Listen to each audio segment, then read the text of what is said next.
Only the children of light is gonna understand this.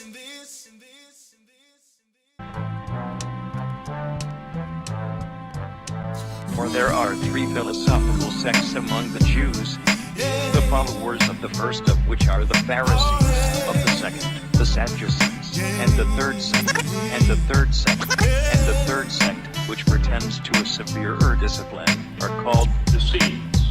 These last are Jews by birth, and Jews by birth,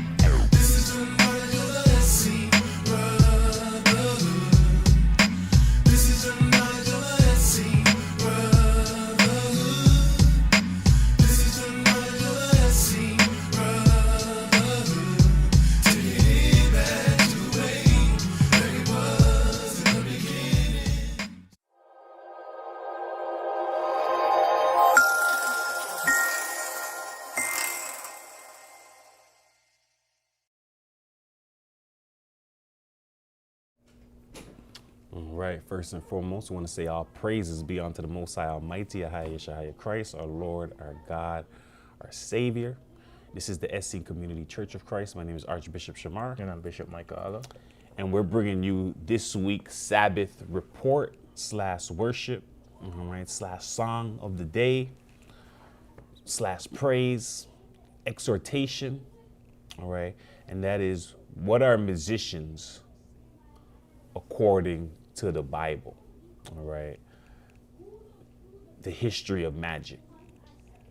All right, so we're going into magic history. What are magicians according to the Bible? All right, this is part 2, all right, of this increment that we're going through. All right, I hope everybody's been enjoying it so far.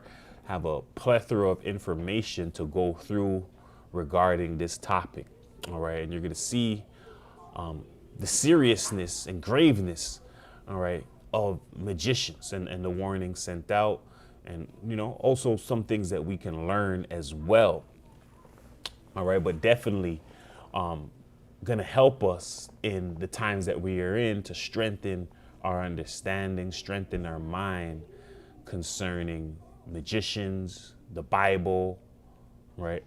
How it reflects us today, right? How it deals with our salvation and the warnings and everything that comes with it. All right, so with that being said, we want to say once again, all praises be unto the Most High. Have everybody had a blessed Sabbath. Once again, this is what are magicians according to the Bible.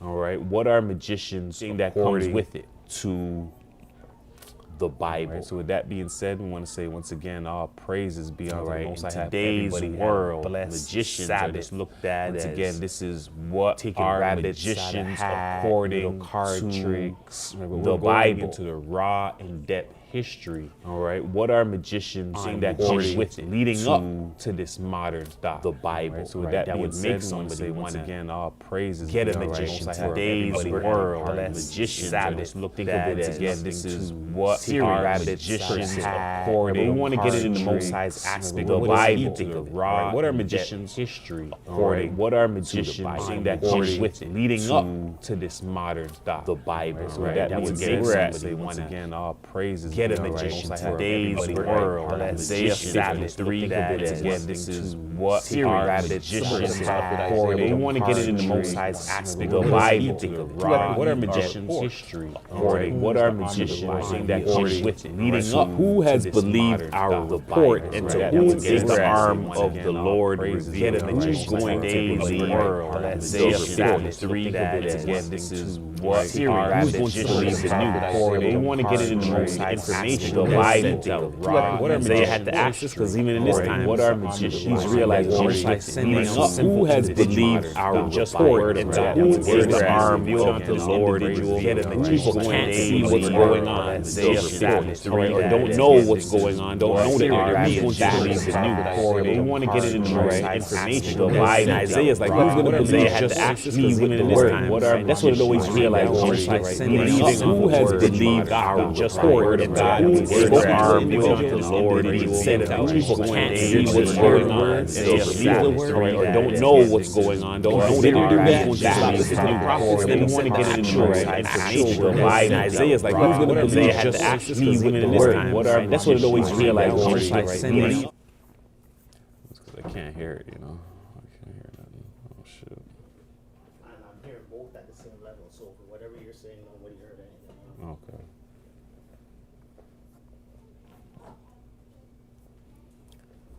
All right. Once again, peace and blessings. Peace and blessings. Sorry about that. All right. So once again, we're going into the history of magic. All right. Getting a good understanding on exactly what it all entails. All right. How the scriptures looks at it, how the Most High looks at it, and how history, right, looked at it. Leading up to this point today where someone might even order a magician for a birthday party, a child's party, and think nothing of it. All right, so we're getting a real good grasp on what are magicians according to the Bible. All right, why are we doing it according to the Bible? All right, because once again, false information starts to creep out from other areas, right? The information gets stripped. When the Most High is giving the information, he's always giving it raw. Right? Even when you look at the information of the children of Israel, he's putting in their heinous of sins. He's putting in, you know, things that they wouldn't be proud of, and he's putting in their proudest moments. Right? He's giving you the raw history, whereas other people in history might interpret it in their ways. All right. The victor is the one that gets to tell the story. All right. Through the Most High, the prophets, all of them, they're letting you know of their sins. All right. We know of the sins of the prophet because they're putting it in their records. So I don't know of anybody else stuff you're going to hear what sin they got going on. All right.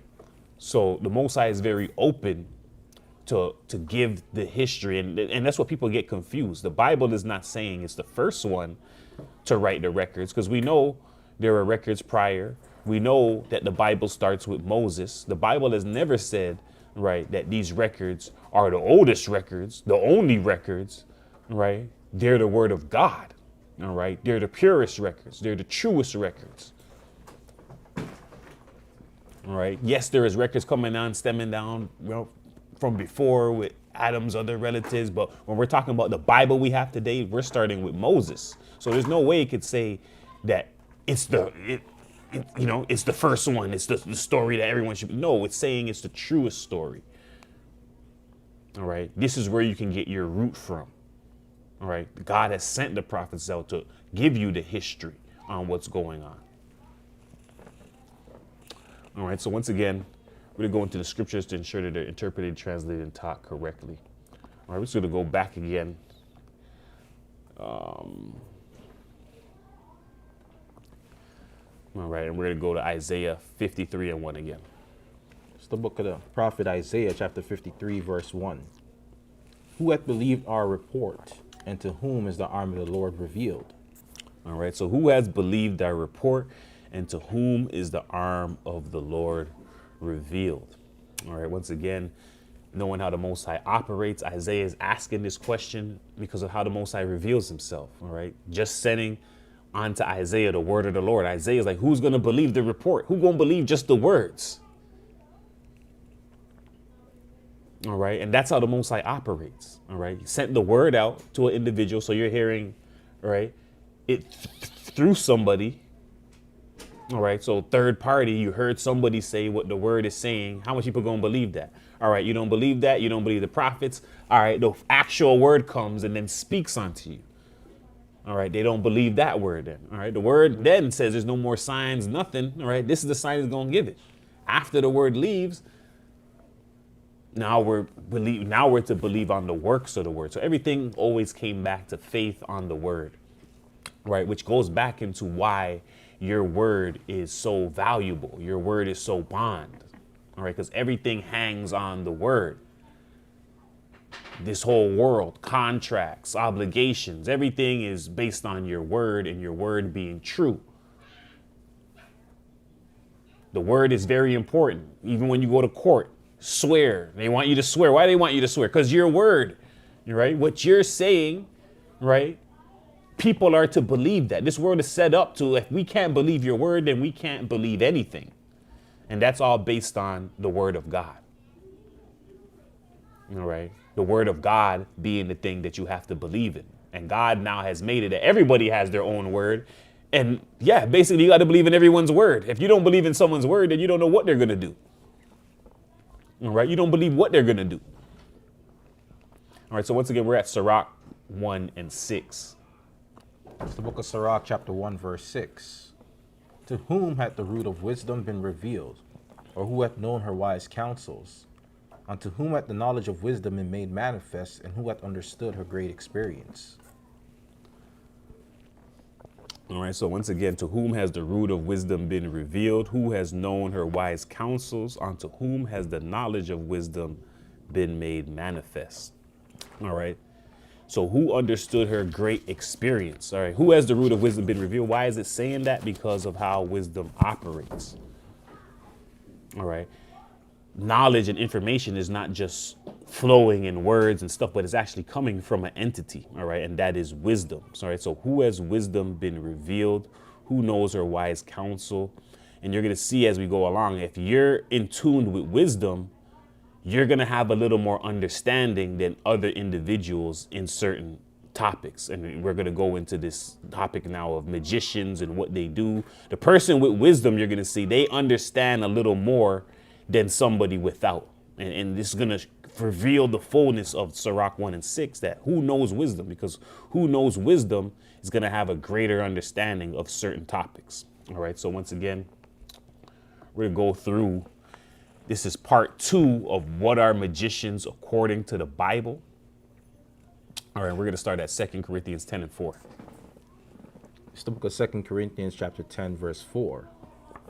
For the weapons of our warfare are not carnal, but mighty through God to the pulling down of strongholds, casting down imaginations and every high thing that exalteth itself against the knowledge of God, and bringing into captivity every thought to the obedience of Christ.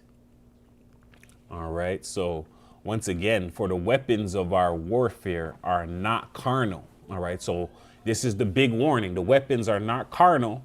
All right. These are spiritual weapons. All right. And they're mighty through the pulling down of strongholds. What's the strongholds? Things that are in people's mind that's keeping them, right? Keeping them, I guess, hypnotized. All right. Keeping their brains on lock. All right. Keeping them in a deception, keeping them within a box, a false reality. All right. That's the stronghold. All right. A deception. All right. So the weapons of warfare are not carnal, but mighty through God, pulling down strongholds. All right. The strongholds that comes on the mind through deception. All right. Casting down imagination. So once again, it's showing you that these things are your perceptions in your mind, the things that you're thinking. All right. Casting down imaginations. This is where the war is. The war is getting your mind right. And this goes back again to why God said, seek ye the kingdom of God, everything shall be handed on to you. Your whole purpose here is to learn. Learn everything you can about this world. That's your purpose. If you don't have as much information as you can about the real actual world that you are living in, it's going to be hard for you to operate in it, because now you're dealing in false realities.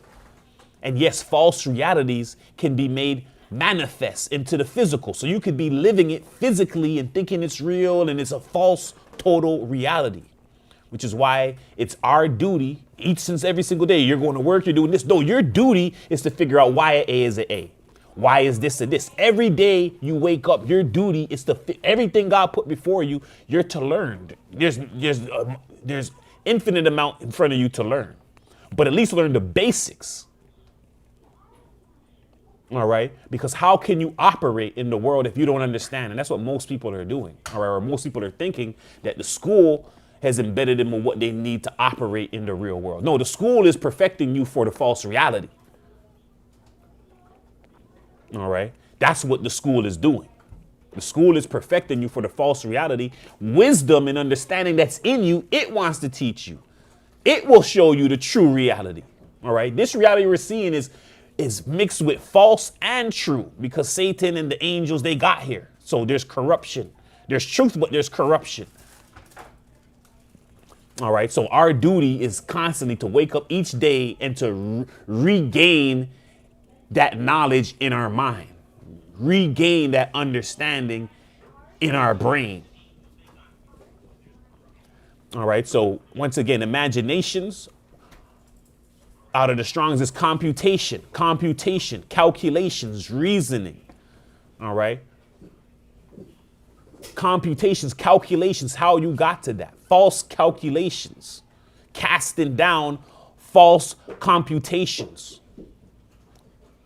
All right. False calculations, false reasonings, false thoughts, false perceptions, false images. Especially in the time as we have AI now. This is showing you that, guess what? You can live in a total false reality. There's how much adults now that you have to monitor them when they go online. Why? Because they're how old and they don't know that, hey, there's false realities online. No, that's not the president of the United States telling you to download this and to go into this QR code and to, oh, you're going to have $1,000 every day for the rest of your life. No, that's not the president telling you that.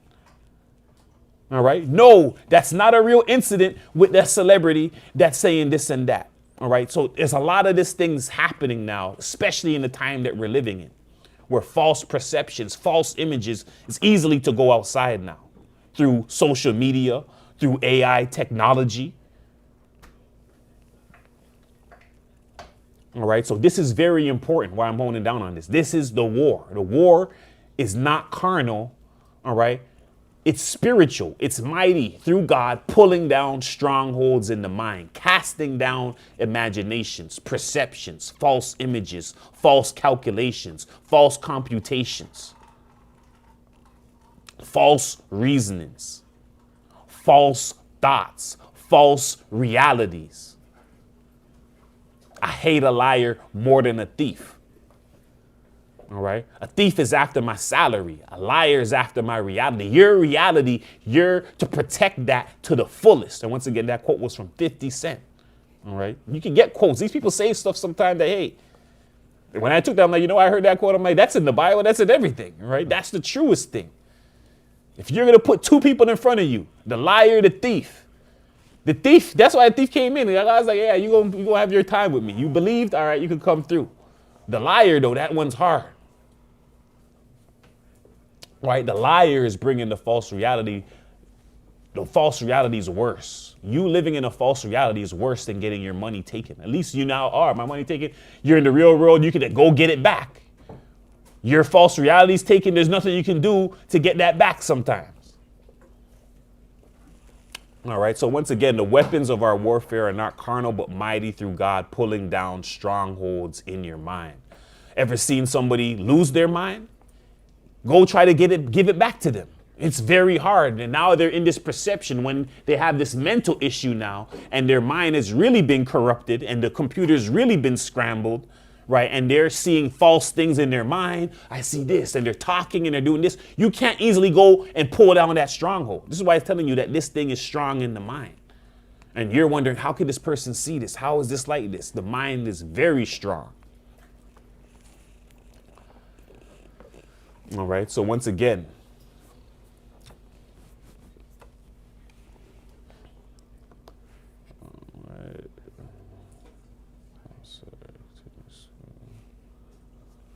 okay. All right. So we're at. I'm just going to the etymology again. So, all right. Imagination, just once again, faculty of the mind which forms and manipulates images. All right, so this is a part of your mind where images are there, mental pictures. All right, thoughts. All right, an image, a likeness. All right, computations, thoughts, calculations all happen in the mind. All right, so we're on page.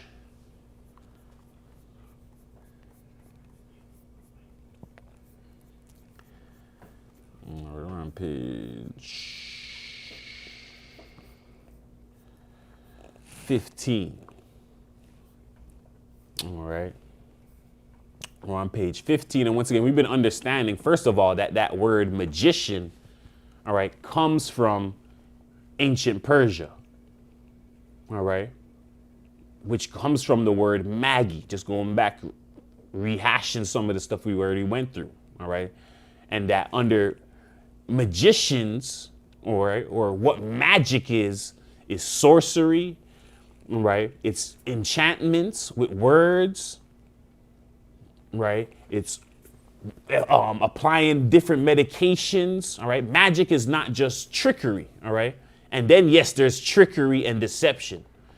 When people think of magic today, they're mostly just thinking about trickery and playing tricks on someone. Unless you're saying black magic, and then it gets into the arts of, all right, witchcraft and things of that nature. People hear black magic, then I guess they'll think, oh, they're not thinking trickery no more. You hear black magic, you're like, all right, curses, this and that. But if you just hear the word magic, you're thinking, all right, tricks, games, playing a trick on you, deception. All right, but what we've been showing is that magic is much more than that. It's this whole, it's everything, all the secrets that was revealed by the fallen ones to mankind.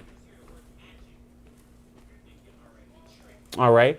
These stuff were revealed to mankind. We've seen that the Most High flooded out the earth because of the angels and what they revealed. And then after the flood, it was passed on down, right, to Ham. Ham was practicing that. And then his son, Mizraim, right, where the word Egypt comes back from.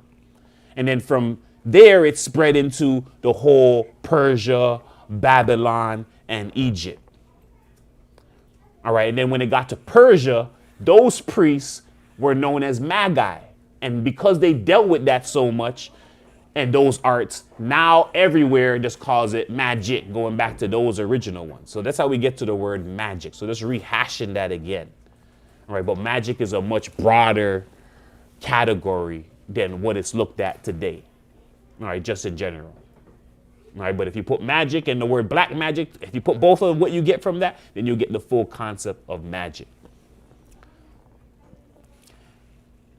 All right, so we're at Exodus 14 and 13. So the book of Exodus, chapter 14, verse 13. And Moses said unto the people, Fear ye not, stand still and see the salvation of the Lord, which he will show you today. For the Egyptians whom ye have seen today, ye shall see them again no more forever. The Lord shall fight for you, and ye shall hold your peace. And the Lord said unto Moses, Wherefore criest thou unto me? Speak unto the children of Israel that they go forward.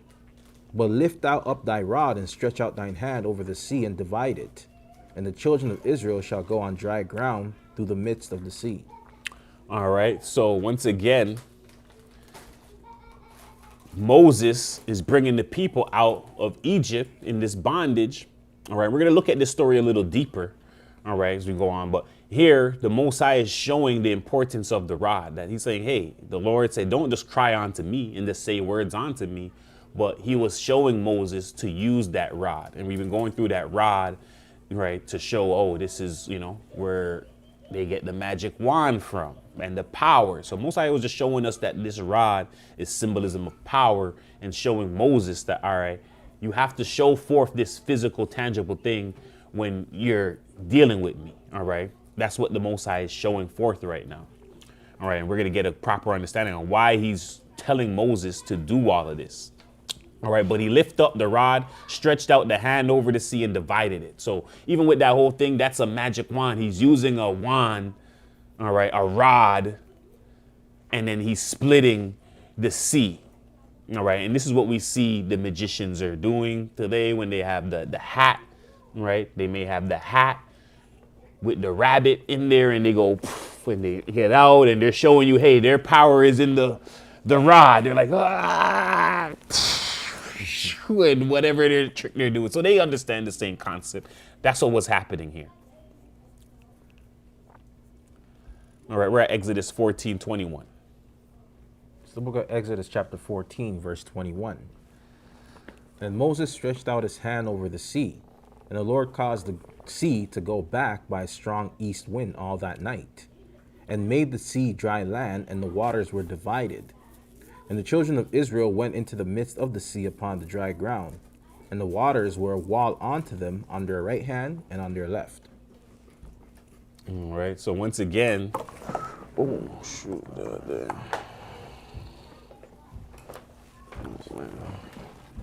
Give me 1 second.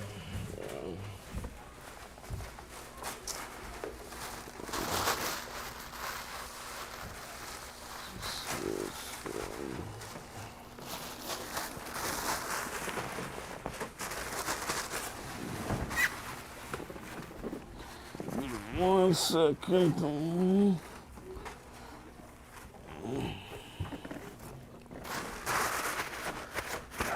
All right.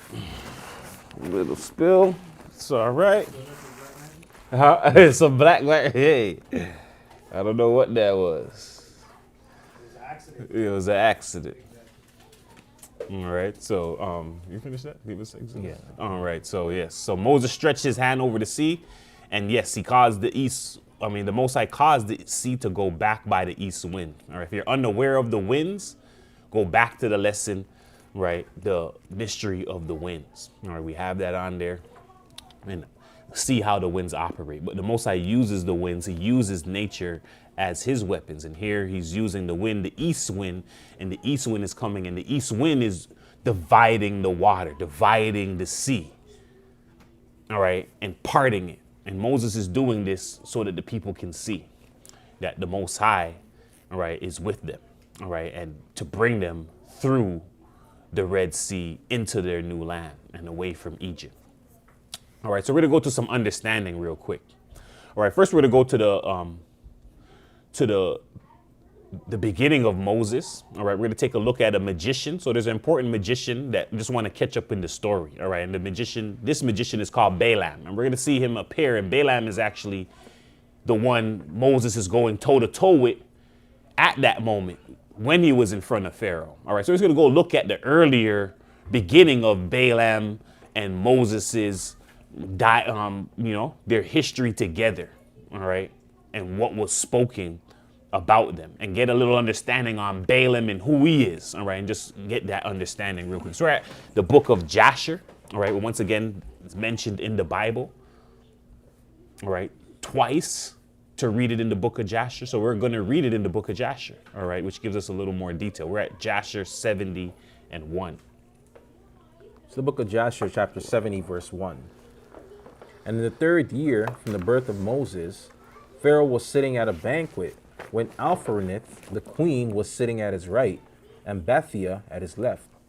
And the lad Moses was lying upon her bosom, and Balaam, the son of Beor, with his 2 sons.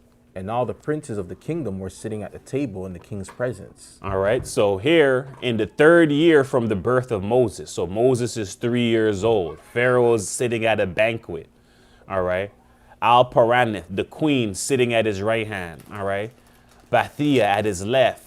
The lad Moses was lying upon her bosom, all right. So she had the little baby's there on the bosom, all right. Balaam, the son of Beor, with his 2 sons. So Balaam has 2 sons, all right, and they're there with him. And then as well, all the princes of the kingdom were sitting at the table in the king's presence. So this is a royal little dinner, get together. All the good people are there. We got the magicians here. We got the princes of the kingdom around. We got the king and the queen here. Everything's going on, all right. Verse 2. It's the book of Jasher, chapter 70, verse 2. And the lad stretched forth his hand upon the king's head, and took the crown from the king's head, and placed it on his own head. And when the king and the princes saw the work which the boy had done, the king and princes were terrified. And one man to his neighbor expressed astonishment.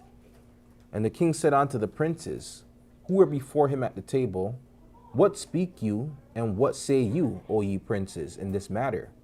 And what is to be the judgment against the boy on account of this act? All right, so the lad stretched forth his hand. So while they're there, the baby's on the woman's chest, all right?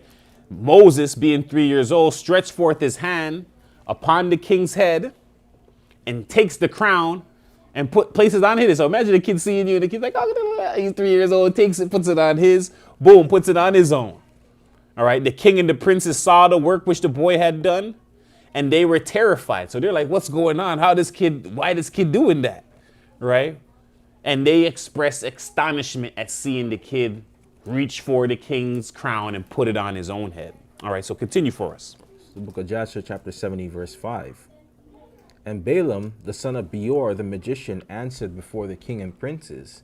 And he said, Remember now, O my lord and king, the dream which thou didst dream many days since, and that which thy servant interpreted unto thee. All right, so they're sitting there, the king and the princes, and because Moses did this, they're wondering if they should judge this little boy. All right, Balaam, the magician. So here it's showing you Balaam, the son of Beor, the magician. So Balaam is a magician. All right, answered the king and the princes, and he's saying, remember, a dream came to you. So once again, we're understanding that magicians, they're interpreters of dream as well. So magicians have a plethora of things that they do. All right, so he's telling them that, hey, remember you dreamed a dream. All right, I was going to go through the history. Well, you can't go through the history of all of this, but all these dreams, the dream when Abraham was being born, and Nebuchadnezzar was able to see that. I mean, what do you call Nimrod? All right, those dreams, they're all being interpreted by magicians.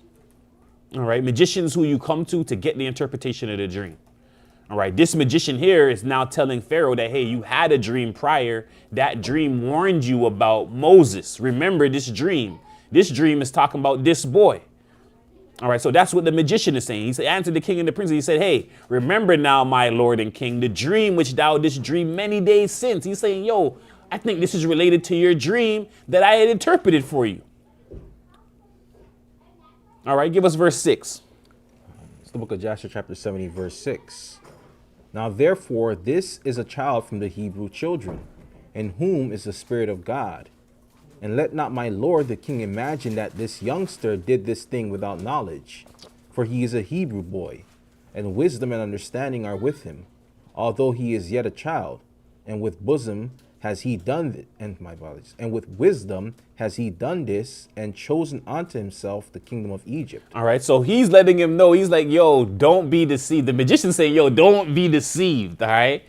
Us in the magician world, we know about the Hebrew children, all right? There's a spirit of God in them. They're not fools, all right? So going back to, again, to where Sirach, 1 and 6, where it was telling us again, all right? Who's the Spirit of God? Who knows wisdom? Who has wisdom been revealed onto? Because that person's going to know a little bit more. So he's saying, yo, don't think this baby's simple like other babies. This baby knows wisdom. And if it knows wisdom, it knows more than what the baby that's not doing something to do it. Going back again to the beginning where we went to. Let me just go back again. All right. Back again to Sirach 1 and 6. To whom has the root of wisdom been revealed? Who has known her wise counsels? Unto whom has the knowledge of wisdom made manifest? Who understood her great experience? Right? The magician is saying, yo, this baby has wisdom. This baby knows more than the average baby. The baby just go Google Gaga and take. No, it's not a baby like that. He's warning the king. This baby knows wisdom. If it knows wisdom, it knows a little more. Back to the same principle I was saying. If you know wisdom, then you're going to know a little more in the subject and the topic. So it's like this baby, if it was the next baby and they took it off, all right, the baby just like the stuff on the what do you call, the crown and all the gold and everything, get into it, and they just wanted to do that. No, it's a Hebrew baby. This baby has wisdom, further knowledge than another baby would have. And therefore, it's not just looking at this crown as a simple crown. It understands what the crown is, the meaning of it, all of that stuff. All right. And that's what the magician is trying to relay to the average mind. All right. That Moses, because this baby is endowed with wisdom, is not a regular baby. Continue for us. I'm going to read verse 7 again. Mm-hmm. The book of Joshua, chapter 70, verse 7. For he is a Hebrew boy, and wisdom and understanding are with him. Although he is yet a child, and with wisdom has he done this, and chosen unto himself the kingdom of Egypt, For this is the manner of all the Hebrews to deceive kings and their nobles, and to do all these things cunningly, in order to make the kings of the earth and their men tremble. Surely thou knowest that Abraham their father acted thus, who deceived the army of Nimrod, king of Babel, and Abimelech, king of Gerar, and that he possessed himself of the land of the children of Heth and all the kingdoms of Canaan. All right. So once again, all right, he's saying, for he is a Hebrew boy.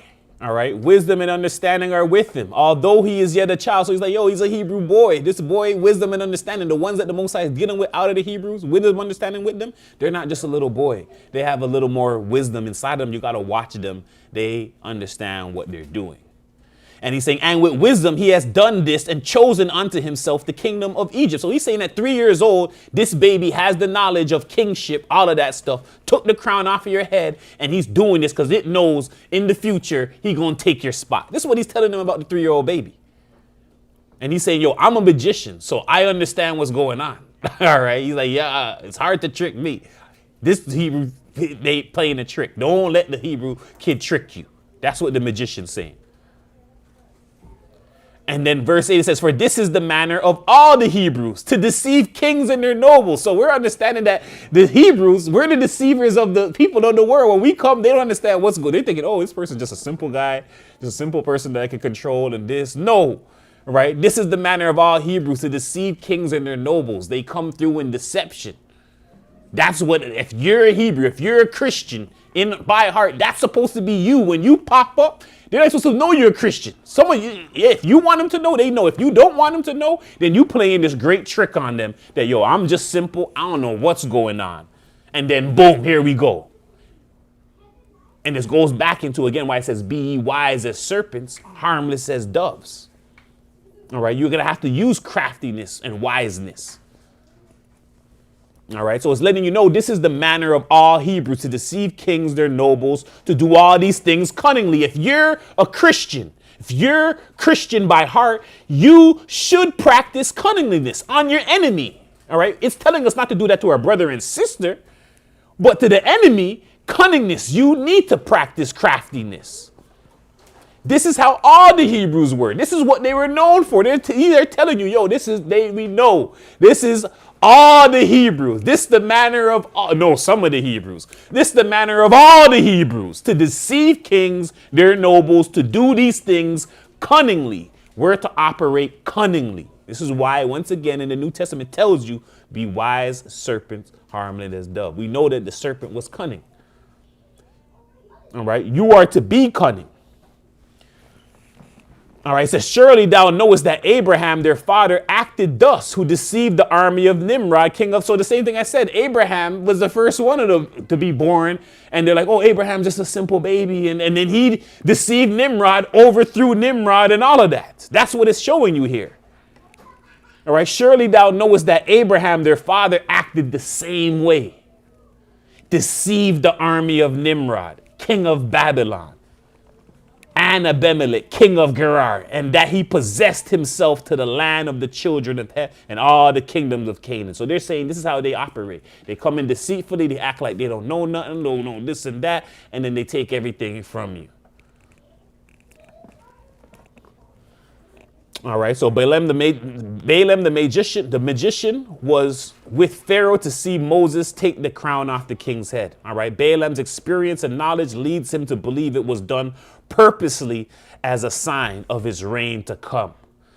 All right, Balaam understood Hebrew children from the Lord possessed the spirit of wisdom. All right, Balaam, being a magician, is aware of the wisdom and craftiness of Hebrew children. All right, so only the magician is, hey, I know of the rumors we've heard, the history on these children. They're crafty like us. All right, we're at Jasher 70 and 18. It's the book of Jasher, chapter 70, verse 18. Now therefore, my lord king, behold, this child has risen up in their stead in Egypt, to do according to their deeds, and to trifle with every king, prince, and judge. If it please the king, let us now spill his blood upon the ground. lest he grow up and take away the government from thine hand, and the hope of Egypt perish after he shall have reigned. And Balaam said to the king, let us moreover call for the judges of Egypt and the wise men thereof, and let us know if the judgment of death is due to this boy, as thou didst say, and then we will slay him. And Pharaoh sent and called for all the wise men of Egypt, and they came before the king. And an angel of the Lord came amongst them, and he was like one of the wise men of Egypt. All right. So it says, now, my Lord, behold, this child is risen up in their stead in Egypt, all right, to do according to their deeds and to trifle with every king and prince and judge. So he's saying this child going to do what Abraham and them did in the past. If it please the king, let us now spill his blood upon the ground. So they wanted to kill the 3-year-old baby. All right. Lest he grow up and take away the government from their hands. So they're saying, let's off this individual so that he ain't going to take away the kingdom. And let's stop this now, because you're under deception. This baby is not a regular baby. It's endowed with wisdom. It knows what it's doing. It's here to take your kingdom. That's what the magician Balaam is relaying to the Pharaoh.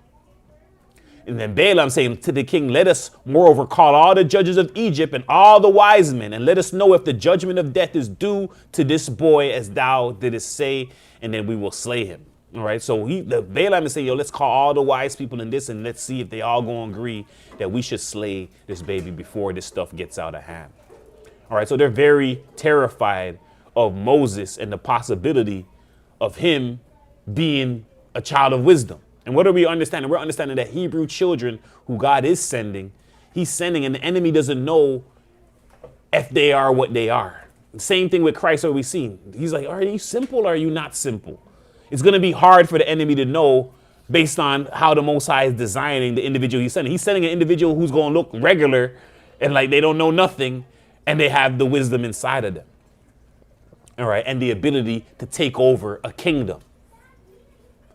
And we know this is serious because then when Christ comes on the scene, they're actually trying to kill all these babies. They're learning by that time that, no, we got to stop this.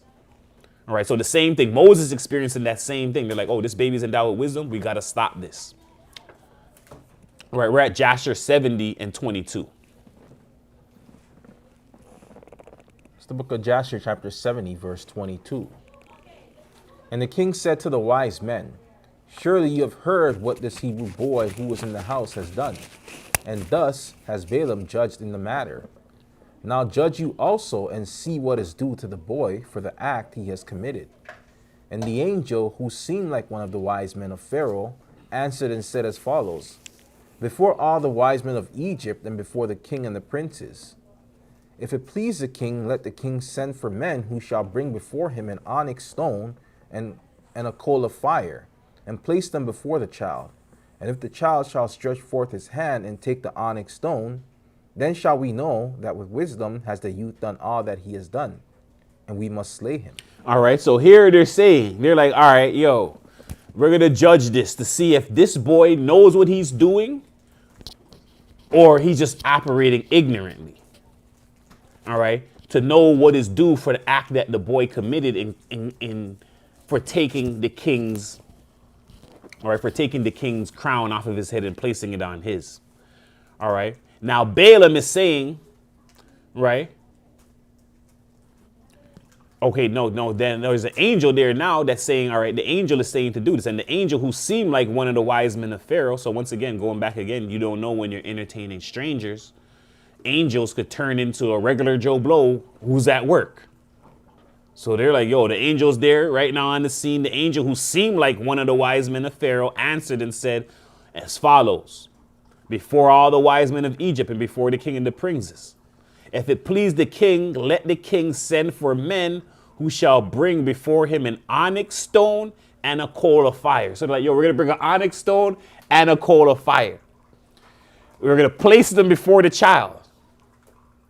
If the child stretch forth his hand and only take the onyx stone, yo, we know this child's endowed with wisdom because the child doesn't want to hurt itself. All right. It knows that the stone, you know, is hot. So it's avoiding that to just take that. They're saying a child at 3 years old ain't going to know those differences. All right. And if the child stretch forth his hand and take the onyx stone, then we shall know that with wisdom has the youth done all that he has done, and we must slay him. So they're like, if this child avoids the coal and somehow is only focused on the onyx stone, we know this child actually knows what he's doing. Mm-hmm. Yeah, no, it's... I don't know, is the heater on in that room? Yeah, they have the heater. Is the heater on low though? No, it's on high. So why you didn't turn it on low? I don't know. I went in there for a second. Right? The things, oh, okay, actually you should still be running. Yeah, I think it's just still the right. camera. Mm-hmm. The audio's gonna be out, because I'm watching it on the computer. Oh, the audio's out? Okay, you know what? No, people still hear me. Okay. So it's still running. But the camera, you could just keep it on the screen for right now. Put it on your full screen.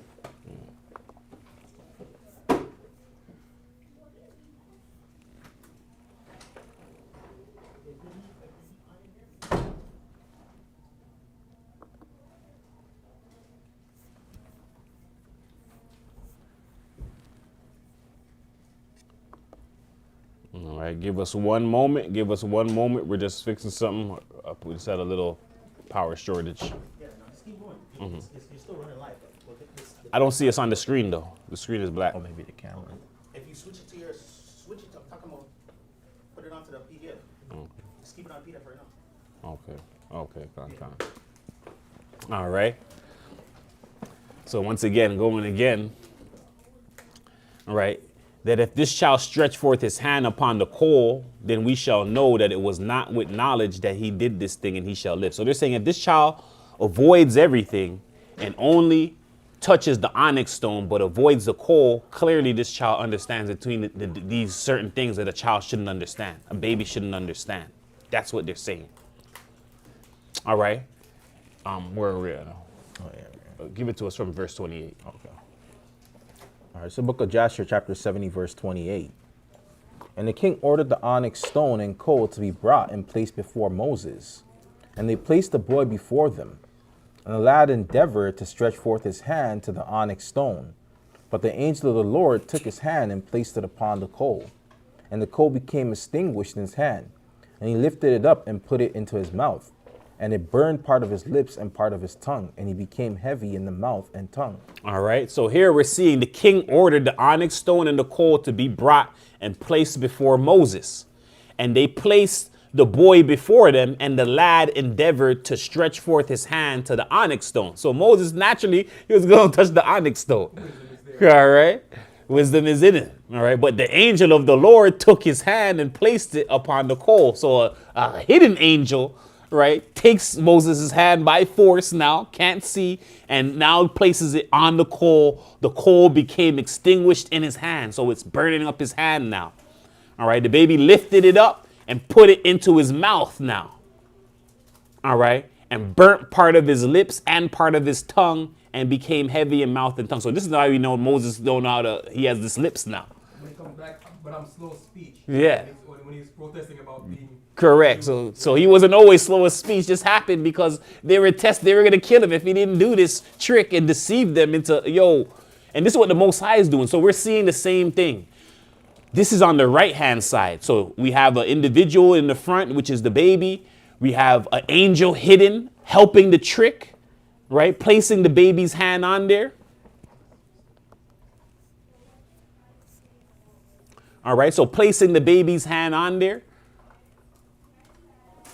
All right, so this is all what we're trying to show you is behind the trick. Here is the person who's endowed with the Most High, right? They're playing a deception on the individuals, and they have spiritual help to do the trick. When you're seeing David Blaine, and David Blaine is doing this and that, you're like, how David Blaine doing that? How is he doing that through the window? You have to understand, I don't know if David Blaine doing that. I don't know if he just know the trick to do that, but there are individuals who use the spirits, and the spirit can help them. The same way the angel helped Moses here and playing the trick back on them, back on the magicians. It's the same thing. It's just we're seeing it on the right-hand side being played out and how they're being helped to further this deception. These people got deceived by the Most High and the angels for them to not know that Moses has wisdom in them so that they would kill him. All right, and just bringing this again because this is the magician Balaam, and Balaam is a renowned magician, it seems like, in the Bible. And then Balaam actually eventually, I guess, comes to the Most High or acknowledges the Most High, but then does get killed by the children of Israel. So I'm not too sure what happened with, but Balaam does acknowledge the Most High, does call him his God eventually, but still gets murdered because he's dealing with witchcraft. All right, so continue for us. We're at verse 30. And when the king and the princes saw this, they knew that Moses had not acted with wisdom in taking off the crown from the king's head. So the king and princes refrained from slaying the child. So Moses remained in Pharaoh's house, growing up, and the Lord was with him. All right, so we're understanding that this is one part of the magic. One part of magic is the deception, the tricks, and all of that, but there's the black magic, there's the enchantments, there's the medication, there's all these different things, there's astrology, everything that, all the hidden arts that was taught by the fallen angels, all of that falls under magic.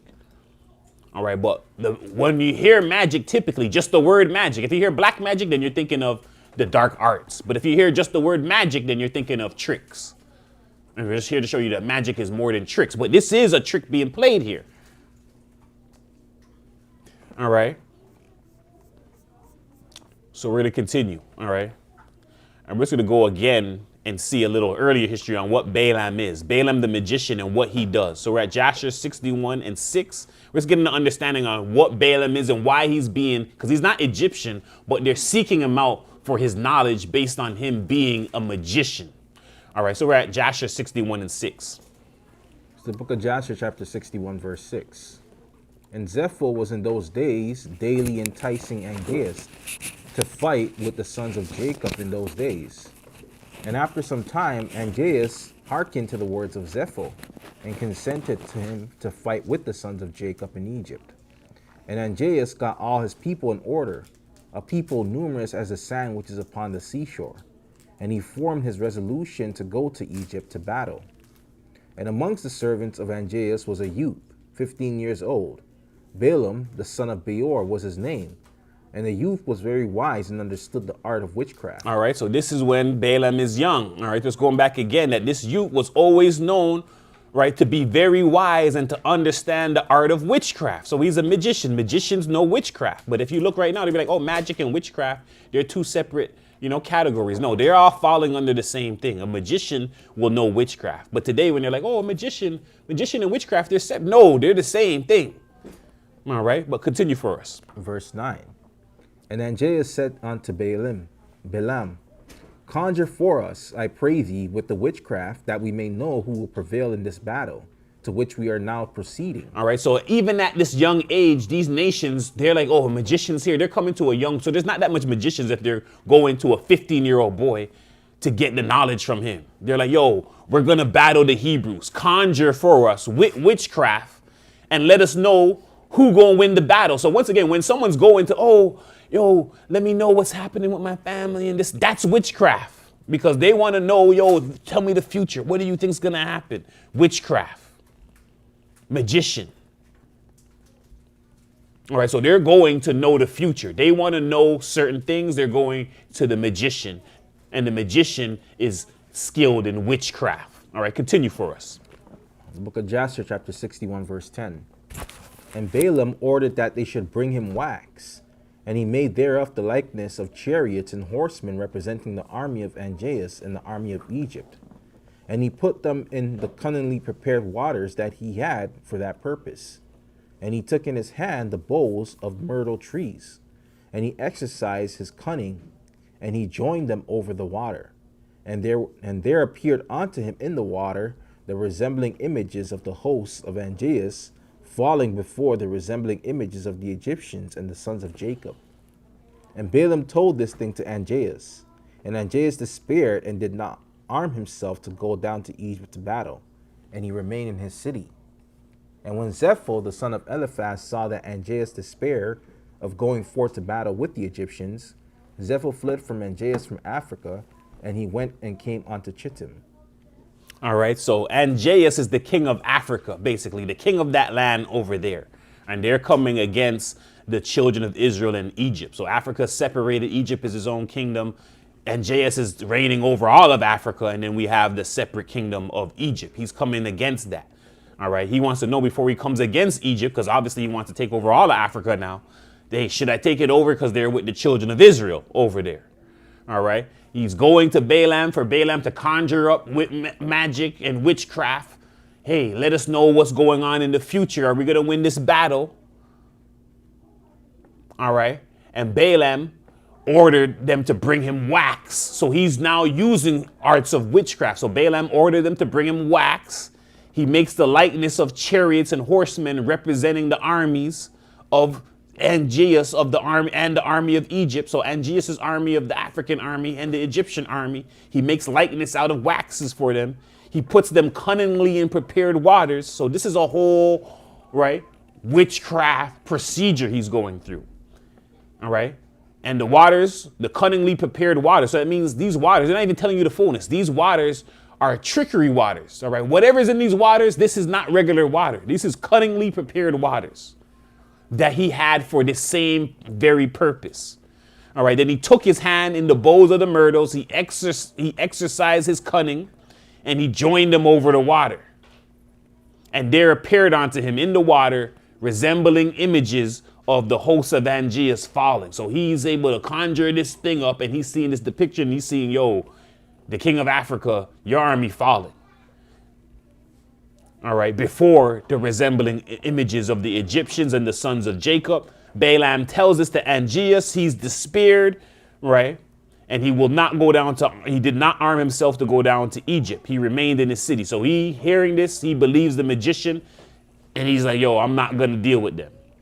And now we have Zeppo and Eliphaz saw that Angeas despaired to go forth to battle with the Egyptians. Zepho flees Africa. All right. And Zepho is of the children of Esau. So this is Esau's thing. So we're seeing now why he actually flees. He's like, yo, they're afraid of what's going on over here in the land of the Egyptians who have the Hebrews with them. And Angeas is afraid. Zepho flees to Africa.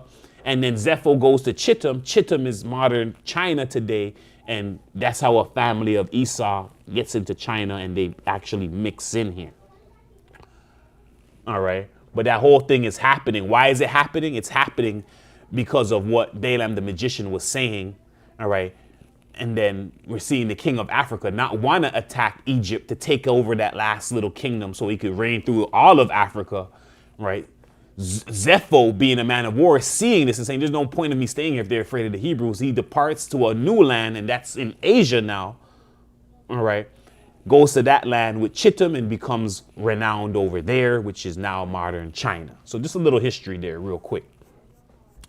All right. And once again, they're coming to the 15-year-old boy who's a magician. The magician, all right, the magician is able to interpret dreams and understanding. All right. And that's the purpose they're coming to Balaam. And this is Balaam that's 15 years old and he's growing up, and then he now sees Moses at an older age. And then we have the contending with him and Moses. All right. So we're at Jasher 79 and 25. It's the book of Jasher, chapter 79, verse 25. And Pharaoh said to Moses, what do you require? And they answered him, saying, the Lord God of the Hebrews has sent us to thee to say, send forth my people that they may serve me. And when Pharaoh heard their words, he was greatly terrified before them. And he said to them, go today and come back to me tomorrow. And they did according to the word of the king. And when they had gone, Pharaoh sent for Balaam, the magician, and to Jannes and Jambres, his sons, and to all the magicians and conjurers and counselors which belonged to the king. And they all came and sat before the king. And the king told them all the words which Moses and his brother Aaron had spoken to him. And the magicians said to the king, But how came the men to thee on account of the lions which were confined at the gate? And the king said, because they lifted up their rod against the lions and loosed them, and came to me. And the lions also rejoiced at them, as a dog rejoices to meet his master. And Balaam the son of Beor the magician answered the king, saying, these are none else than magicians like ourselves. All right, so Balaam now seeing the boy. All right, we seen the boy when he was young. Now Moses is old and he comes back now. He's telling Pharaoh, let my people them go. All right. Pharaoh's asking him, what do you require? The Lord of the Hebrews has sent us, said, send forth my people that they may serve me. All right. Pharaoh heard their words. He's terrified. Right. Pharaoh sent for Balaam, the magician. Right. Once again, this is not an Egyptian. He's just a magician. Right. And everyone's using the magicians in the lands and all of that. They need them for the wisdom. All right, these are basically like their prophets. They don't, the Most High is using the prophets for him. These people are going on to magicians of the world to get their information.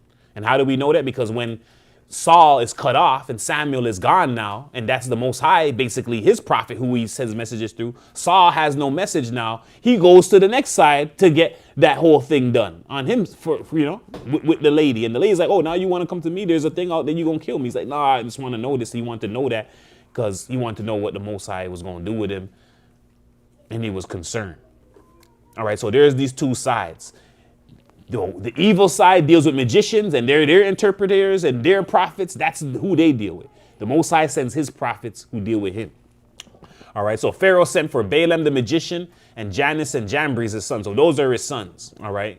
And that's who's before Moses and Pharaoh, or that's who's with Moses and Pharaoh. All right, when the whole rod thing is going on and going back and forth. So it's magician versus magician. All right, now Balaam is hearing the story of this. So the Pharaoh sends for Balaam the magician and his sons and all the magicians and conjurers and counselors which belong to the king. All of them. This is a group of magicians, a group of conjurers, a group of counselors to come to see, hey, this matter that Moses is bringing them about freeing the Hebrews. The king's telling them what Moses and Aaron them said. All right. Balaam is hearing this. Balaam then asks, all right, how came the men to thee on account of the lions which were confined at the gate? So they're like, there are lions at the gate. How did they get here? The king said they lifted up their rod against the lion. Once again, that wand, they lifted up the wand against the lions. All right. And the lions rejoiced at them. All right. The lions rejoiced like dogs. So they're saying with that rod, they turned these lions into like dogs, happy. Coming and petting them and jumping on them like owners, and you know what I mean? So Balaam hears this, and Balaam the magician answered the king saying, these are none else than magicians like ourselves. So we're seeing here that the Most High's prophets and who he's dealing with, they could come off as magicians. We know they're not magicians because this word goes back to Persia and all that evil and wickedness, but this is the only way they could explain it, that hey, they're like us and we're magicians. And just wanted to show that understanding. All right, then we're going to go to Jasher 81 and 52. And this is the final part on this. It's the book of Jasher, chapter 81, verse 52.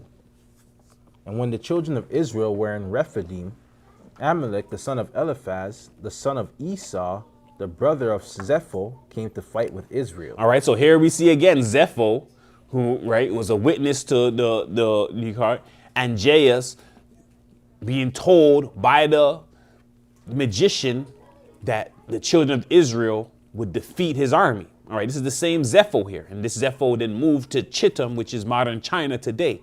All right, Zepho, all right, and Amalek, right, is coming here. All right, so actually Amalek, the son of Eliphaz, the son of Esau, the brother of Zepho. Sorry, so the brother of Zepho. So this is Amalek, the brother of Zepho. Zepho's already departed. This is Amalek here now, the brother of Zepho, coming to fight against Israel. So Zepho seen the magician and he was already aware and he departed. He's gone to Chittim, to China. He left Africa, he's gone to China based on this stuff. His brother don't know that. The brother Amalek is coming to fight against them. If the brother was there, he would have probably dipped out too. All right, but the brother's not, so he's coming to fight against the children of Israel later on. Continue for us. And he brought with him 801,000 men, magicians and conjurers, and he prepared for battle with Israel in Rephidim. All right, so when Amalek was coming, he brought with him 801,000 men. All right, so 1,800 men, magicians and conjurers. So he's bringing magicians and conjurers to war against the children of Israel, to battle with them. So he brought magicians into the war to battle against the children of Israel. Continue for us. And they carried on a great and severe battle against Israel. And the Lord delivered Amalek and his people into the hands of Moses and the children of Israel, and into the hand of Joshua, the son of Nun, the Ephrathite, the servant of Moses. And the children of Israel smote Amalek and his people at the edge of the sword. But the battle was very sore upon the children of Israel. All right, so the children of Israel smote Amalek and his people at the edge of the sword, but the battle was very sore upon the children of Israel. Why? They came with a bunch of conjurers, a bunch of magicians. They're using witchcraft in the battle and in the army and in the war. All right, continue for us. Verse 56. And the Lord said to Moses, write this thing as a memorial for thee in a book, and place it in the hand of Joshua, the son of Nun, thy servant. And thou shalt command the children of Israel, saying, when thou shalt come to the land of Canaan, thou shalt utterly efface the remembrance of Amalek from under heaven. All right, so now we're guessing, all right, why does he want to erase Amalek? Is it because Amalek brought conjurers and magicians also to the war against the children of Israel? And this sin of using magicians and using the arts is so grave. And this is a child of Esau, which is supposed to, it's falling under the Hebrew line, right? Not the Hebrew Israelite line, but the Hebrew line. All right, and is using this black magic and arts against the children of Israel in war. The Most High then pronounced a sentence on this same son of Esau, that he's going to be totally wiped out. And we're seeing here, the difference here is that he came to the battle with magicians and conjurers to come against Israel. All right, and he came with other nations too, and they're just coming out of the wilderness, trying to go to the promised land, and they're doing this first attack too. So with all of this, the Most High put this out that, hey, we're going to wipe out Amalek from under the sun. All right, from under the heavens. All right, so just wanted to go through that real quick. So we got a little understanding on Balaam, him being a magician, his interaction with Moses, right? And those who dwell with wisdom also being, I guess, what they would call magicians, right? But we're on the Most High side, and we have that same power. And once again, going back again, that when you have knowledge and wisdom, you're going to know a little more than even the person who's deceptive on the earth. And that's what we're learning. All right, so we're at now Leviticus 19 and 30. It's the book of Leviticus, chapter 19, verse 30. Ye shall keep my Sabbaths and reverence my sanctuary. I am the Lord. Regard not them that have familiar spirits, neither seek after wizards to be defiled by them. I am the Lord your God. All right, so once again, it says, you shall keep my Sabbaths and reference my sanctuary. I am the Lord God. It says, regard not them that have familiar spirits. So these are the people, oh, they're going to tell you what this is going on. And this is, he's like, don't go to those people that want to bring you to familiar spirit and tell you this spirit is saying this what's happening and this what's going on. It says, neither seek after wizards to be defiled by them. I am the Lord your God. So this is definitely in the law that you should not regard them that have familiar spirits. You should not seek after wizards to be defiled by them. All right. This is the Lord God. This is what he's saying here. All right. Let me get the battery.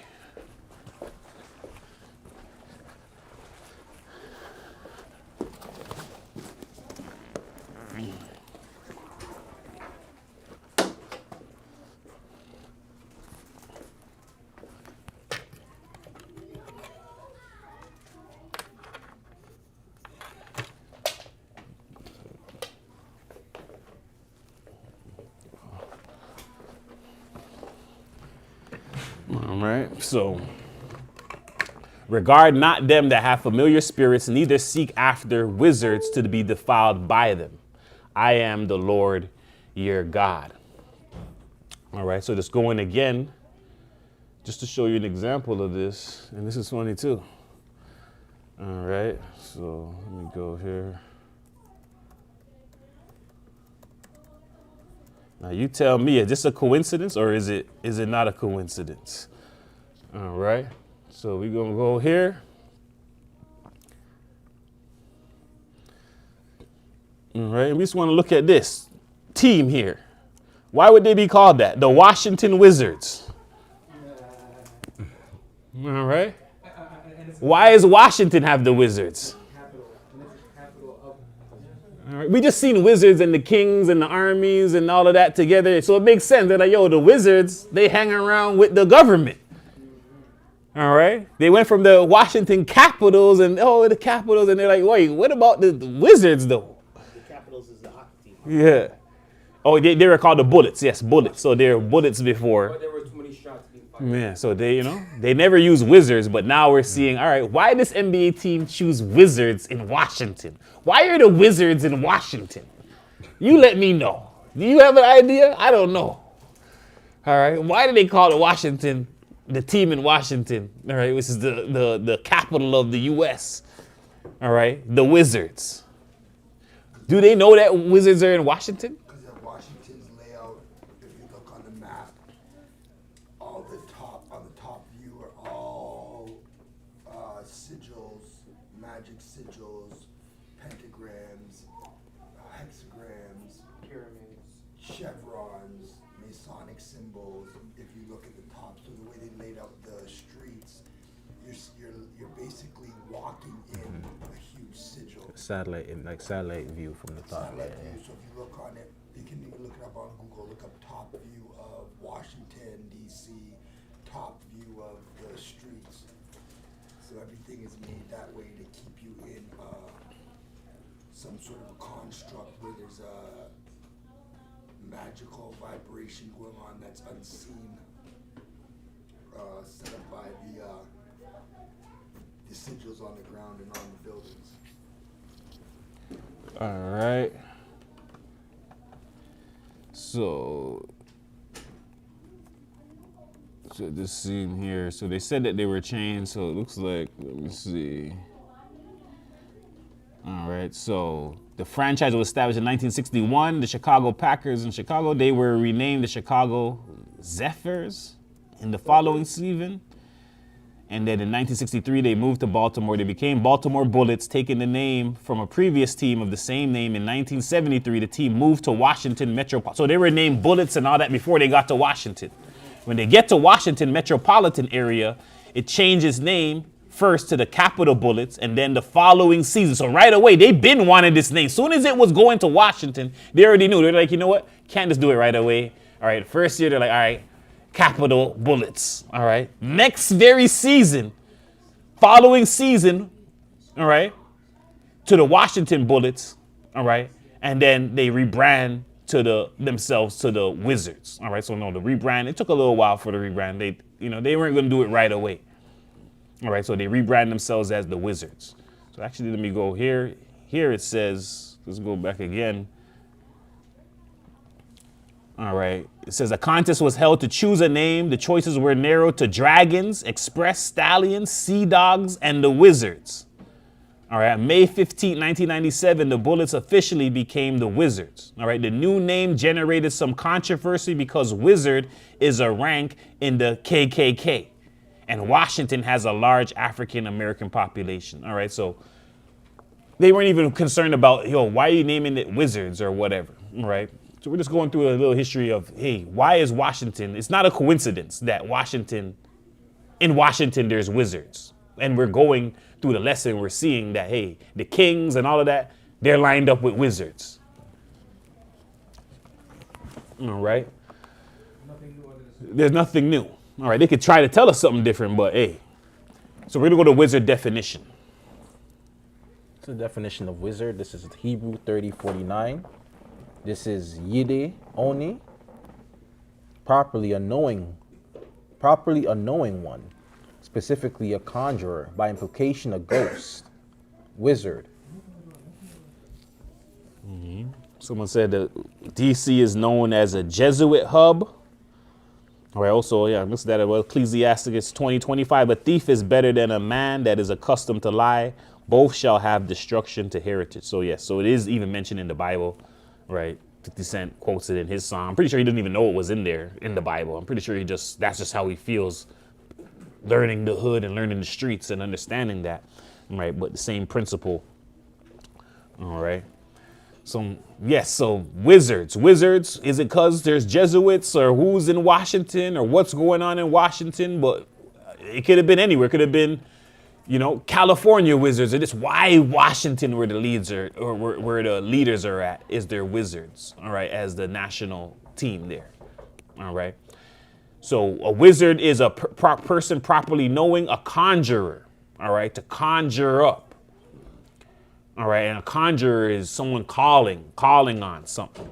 All right, we're at necromancy. So a conjurer.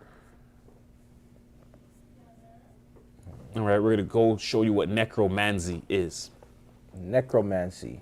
Necromancy, a noun. Negromancy, negromancy. Sorcery, witchcraft, black magic. Properly, divination by communication with the dead. From Old French, negromancy. Magic, necromancy, witchcraft, sorcery. Latin, medieval, negromantia. From Latin, necromantia. Divination from an exhumed corpse. From Greek, necromantia. From necros, dead body. Divination oracle from mantisanthae, mantusthai, to prophesy. From mantis, one who divines, a seer, prophet, one touched by divine madness.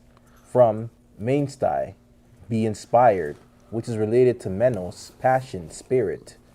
The spelling was influenced in medieval Latin by niger, black, perhaps on the notion of black arts, although in Latin the word also was used to signify death and misfortune. The modern English spelling is a mid-16th century correction, necromantic. All right, so it's really negromancy. All right, I guess they didn't want to use it like, don't offend the nigger. Niggas gonna get offended if, yo, black arts is named after us. All right, but negromancy I can understand because it's saying black. All right, and then the mancy is the, I guess, all right, black diviner, negros, mantis. All right, and then it also comes from the word mania. All right, so black magic, all right, is, or necromancy is conjuring up, talking to the dead. That's the same thing that's being mentioned there.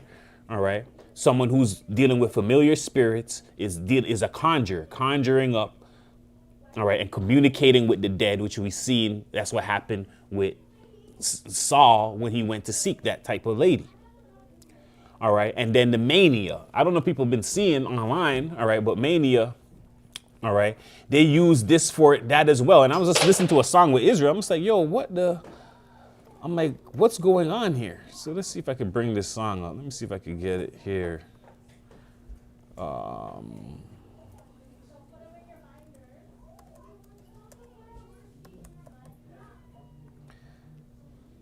right, so. I posted some images in the lineup. If you could put them on your screen. No, it's not gonna. I don't have that lineup, so it's not going.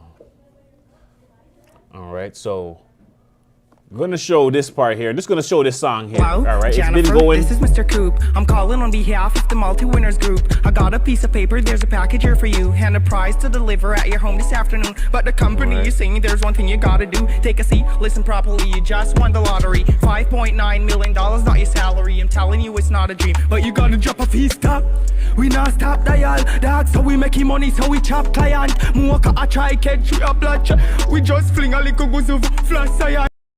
We not stop dial, dog, so we making money, so we chop client. Mocha, I try catch you a plot try. Hey, this up that they know I go on. Wait, hey, that client, yeah, she dead now. 3 black angle, 2 dead foul. And you do what I say from a ringy text now. For your answer the phone, bang, book it expose. Jazzy when we say chop, I never honey on. Yes, I saw me tan. Hey, mix up the Highland, the hobby, straight down a MoneyGram. How it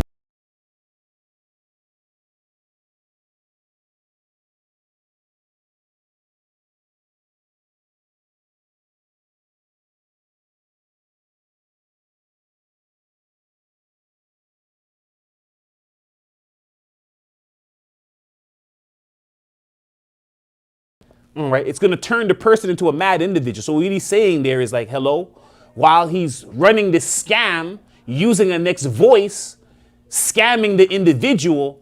That's what they're saying in the song. This is Israel saying this. But not only is he scamming, he's letting you know with the scam, I'm using science. So in reggae culture, they're saying they're using black magic. And when he flashed this science, it's going to also turn him into a mania to make him go to the bank and start sending him the money. All right, so we're showing you that these people understand that, hey, I could turn you into a crazy one. What is mania? And that's what we're going to see. Mania, again, All right. Mania, mental derangement, excitement, delusion. So he's showing you that, hey, when I call the individual, all right, and I'll play it again. When I call the individual and I'm telling them you won the lottery and I'm telling them these words, it's not just these words he's using. He's saying I then flash science.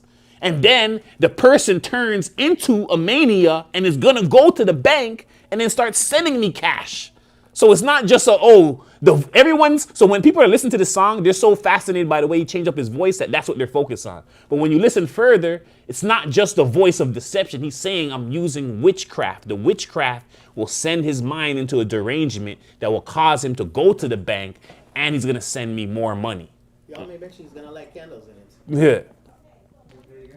Yeah, money line, I'm fresh it. Hey. Hello, so- Jennifer, this is Mr. Coop. I'm calling on behalf of the multi-winners group. I got a piece of paper, there's a package here for you. And a prize to deliver at your home this afternoon. But the company is saying there's one thing you gotta do. Take a seat, listen properly, you just won the lottery. $5.9 million, not your salary. I'm telling you it's not a dream, but you gotta drop a fee stop. We not stop dial, dog, so we making money, so we chop client. Mocha, I try catch you a blood shot. We just fling a little goose of flash science, we not stop. We not stop dial, dog, so we making money, so we chop client. Mocha, I try catch you a plot try. Hey, this up that they know I go on. Weird. Hey, the client, yeah, she dead now. 3 black angle, 2 dead foul. And you know what I say from a ringy text now. For your answer the phone, bang, book it expose. Jazzy when we said chop, I never honey on.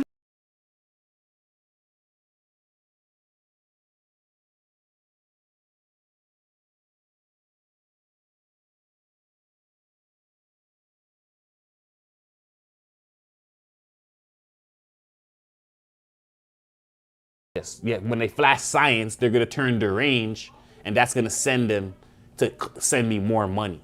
All right. So Israel knows this stuff. This is Israel here. Israel is saying this in their song.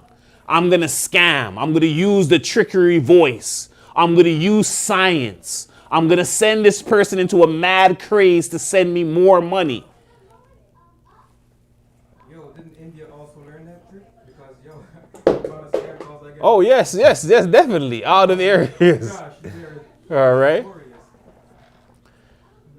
So just want to go again into what madness is. All right. So we're going to go into mania. So mania is in that necromancy. All right. And it also comes from the word mania. All right. Which is passion.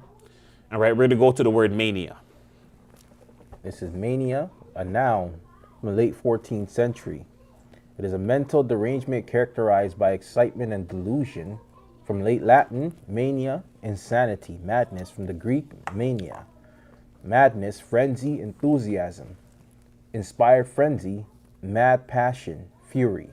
Related to manastai, to raged, go mad, mantis, seer, menos. Passion, spirit, all of uncertain origin, perhaps from meno. Suffix form of root, men, to think, with derivatives referring to qualities and states of mind or thought. All right. So mental derangement characterized by excitement and delusion. So mental derangement. Why is it happening? You're excited and you've been deceived. So first like, oh yeah, he's like, yo, I won the lottery. Yo, my God. Yo, I'm going to the bank right now. They're like, yo, first thing you got to do is send us, a payment to clear it. The lawyer, they're like, oh, I'm a lawyer. You got to send us a payment. It's going to be, you won 5.3 million. But if you send me 5,000 right now, we can start to clear that payment for you. You don't want to miss 5.3 million for just 5,000. They're like, yeah. They're fooled. They're excited. They're under a delusion. This is a mania. Insanity. And then they're like, how did this happen to me? What? Right? Mania happened. Somebody put something on them. So that could happen with just deception, but someone could bring it further. What the individual was saying here, he was bringing it further by using science with it to further cause the mania, to further help the deception. So you're thinking they're just scamming, they're just scamming me and calling me as a scammer. No, they're using witchcraft arts too to further the deception. All right, so just wanted to highlight that. All right, we're at Isaiah 47 and 10. It's the book of the prophet Isaiah, chapter 47, verse 10. For thou hast trusted in thy wickedness, Thou hast said, none seeth me. Thy wisdom and thy knowledge it hath perverted thee. And thou hast said in thine heart, I am, and none else beside me. Therefore shall evil come upon thee.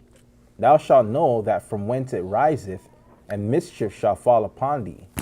Thou shalt not be able to put it off, and desolation shall come upon thee suddenly, which thou shalt not know. Stand now with thine enchantments and with the multitude of thy sorceries, wherein thou hast labored from thy youth. If so be thou shalt be able to profit, if so be thou mayest prevail. Thou art wearied in the multitude of thy counsels.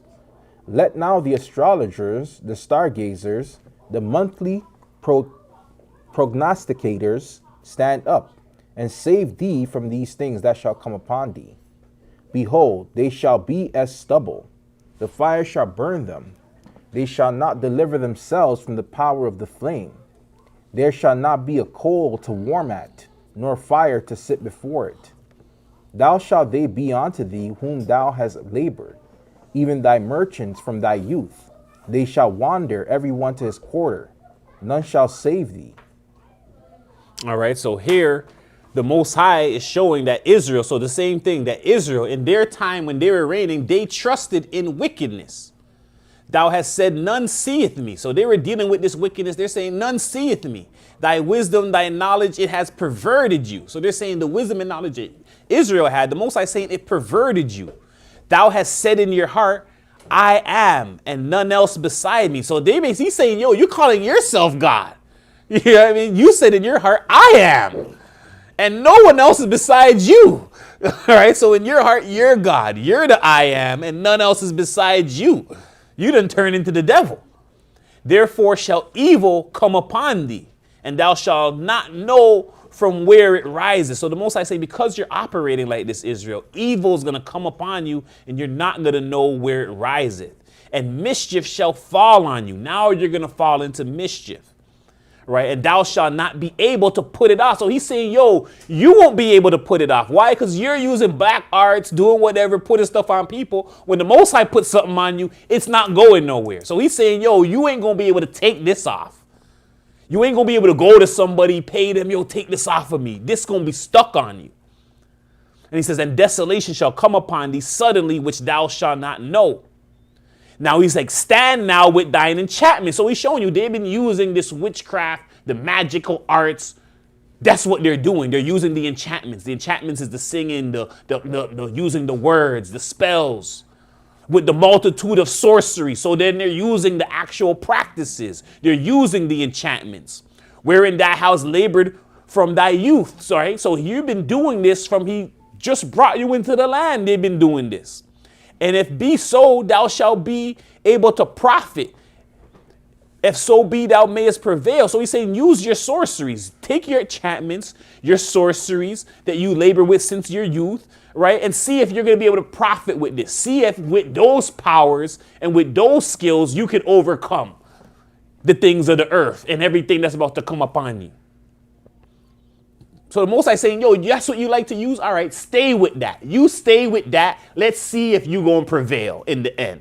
Let's see if it going to profit you in the end. All right, then he says, thou art wearied in the multitude of thy counsels. All right, he says, let now the astrologers, the stargazers, the monthly prognosticators stand up and save thee from these things that shall come upon thee. So he's saying, yo, you go to all these black magical arts individuals and you deal with them because that's what you've been dealing with.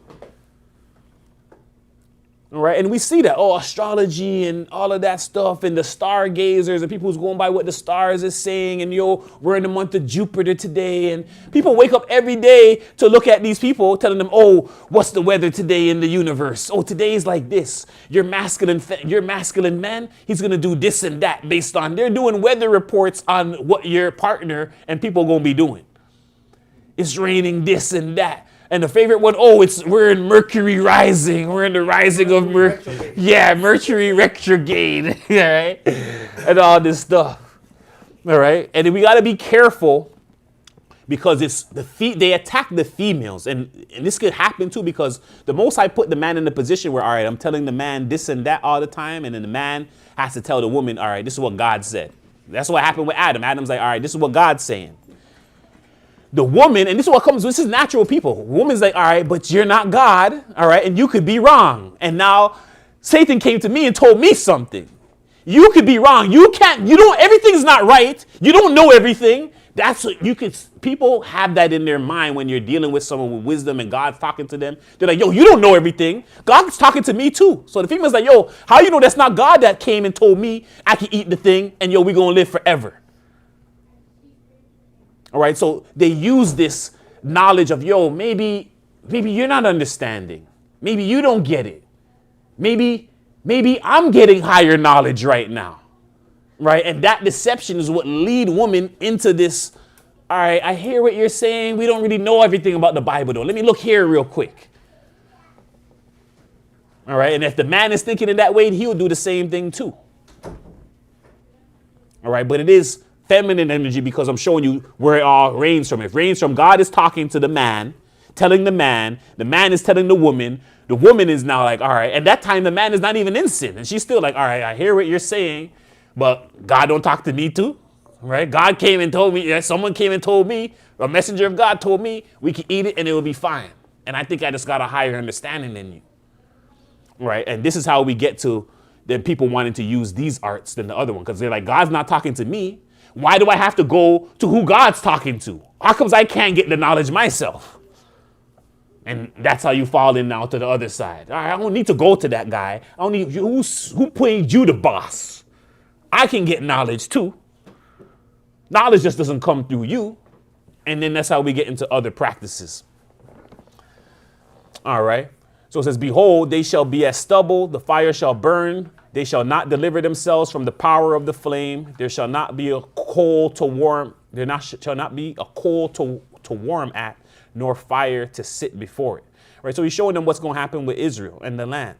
All right. And they shall be with thee, and thus shall they be unto thee, with whom thou hast labored, even thy merchants and thy youth, and they shall wander everyone in his quarter, none shall save thee. So he's saying when you're under these conditions, no one's going to save you. The witchcraft people, the sorcerers, none of that can help you. And we're seeing the same thing today. All right, so we're at Micah 5 and 10. It's the book of the prophet Micah, chapter 5, verse 10. And it shall come to pass in that day, saith the Lord, that I will cut off the horses out of thy midst of thee, and I will destroy thy chariots. And I will cut off the cities of thy land, and throw down all thy strongholds. And I will cut off witchcraft out of thine hand, and thou shalt have no more soothsayers. All right, so the Most High is saying it's going to come to pass that he's going to cut off these things out of Israel. He's going to cut off the cities of thy land. He's going to throw down all the strongholds. What are these strongholds? All these deceptive places. He's going to throw them all down. And he's going to cut off the witchcrafts out of their hand. All right, and you're going to have no more soothsayers. So the Most High is saying there's a day coming where he's going to destroy all of those things. All right, but we clearly see Israel started to use the witchcrafts themselves, and they were supposed to be known as the people dealing on the opposite side, just like how Balaam knew them to be. But then they became known as the people who's practicing the arts. Okay, all right, that and word, yeah, I'm sorry. So that word that you were saying, I didn't know. I just went back into the etymology. The prognosticator. It says a foreknower or foreteller of future events by present signs, a soothsayer from the 1550s. From Latin, prognosticate. So a foreknower, foreteller of future events by present signs, a soothsayer. So that's what that word came. I just want to know what that word is. Foretell by means of present signs. All right. So yeah. So prognosticate. All right. Sign to forecast, as in the weather. So even when they're doing weather forecast, I guess they can say that's a little black magic too. They're like, how you know the weather going to be? All right, that's why he's like, all right, I hear the weather, but I'm still going to deal with what I'm seeing. Like, I hear what they're saying. I don't mean I believe it. I don't really believe it until I got to observe it. They are using science with it. Yeah. So it's science, it's this. You can be like, how do they know? It's still, if you're getting it and the source is not from God, then it's on the other side. That's what God is trying to show you. God, did the angel tell you? No. Did God's angel tell you? No. Did God himself tell you? No. All right.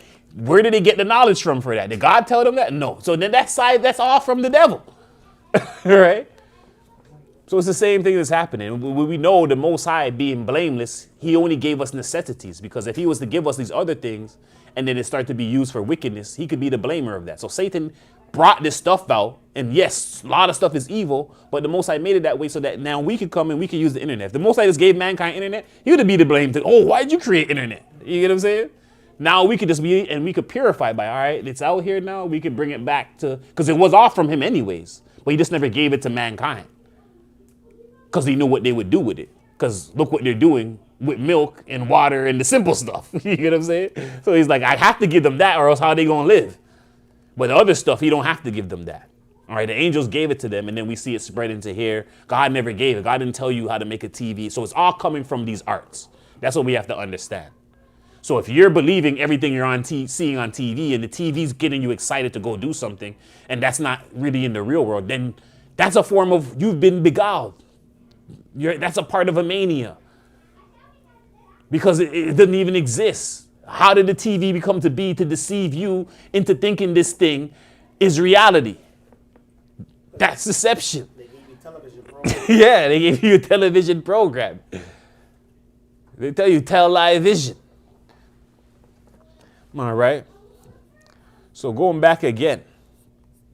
All right, we're now on page 23. All right, we're at 1 Samuel. It's the book of 1 Samuel chapter 15, verse 23. For rebellion is as the sin of witchcraft, and stubbornness is as iniquity and idolatry. All right, and this is in Samuel too. And Samuel's letting this know, and it's funny because the same thing happened to Saul. So Saul is rebelling, and then he goes to use witch. So you double did what you did. Like you rebelled, went against the word of God, and then you use witchcraft. There's nothing you can do to clean this up, Saul. You double, you messed up.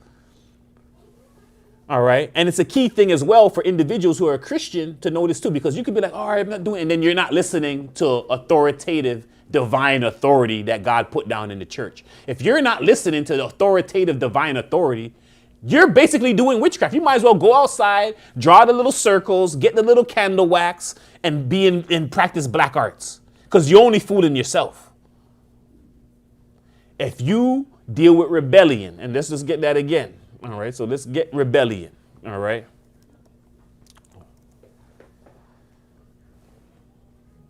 All right. So rebellion, a war waged against a government by some portion of its subject. All right. Insurgent, rebellious, a rebel. A rebel is resisting an established or rightful government or law. So if you're resisting the rightful government that God has put down and you're not listening to the church, you're not listening to, you're in rebellion, and rebellion is as witchcraft. You might as well just practice witchcraft. All right. It's not that me that's saying it. It's the scriptures that's saying it. All right. So rebellion is as the sin of witchcraft, and stubbornness is as iniquity and idolatry. So if you're telling somebody to do something and they're not listening, and we're giving them, hey, you should do this, and we're giving them the counsel, and they just being stubborn and they don't want, that's as iniquity and idolatry. You might as well go and get an idol and worship before the idol if you're going to be stubborn to when wisdom is when you're being counseled.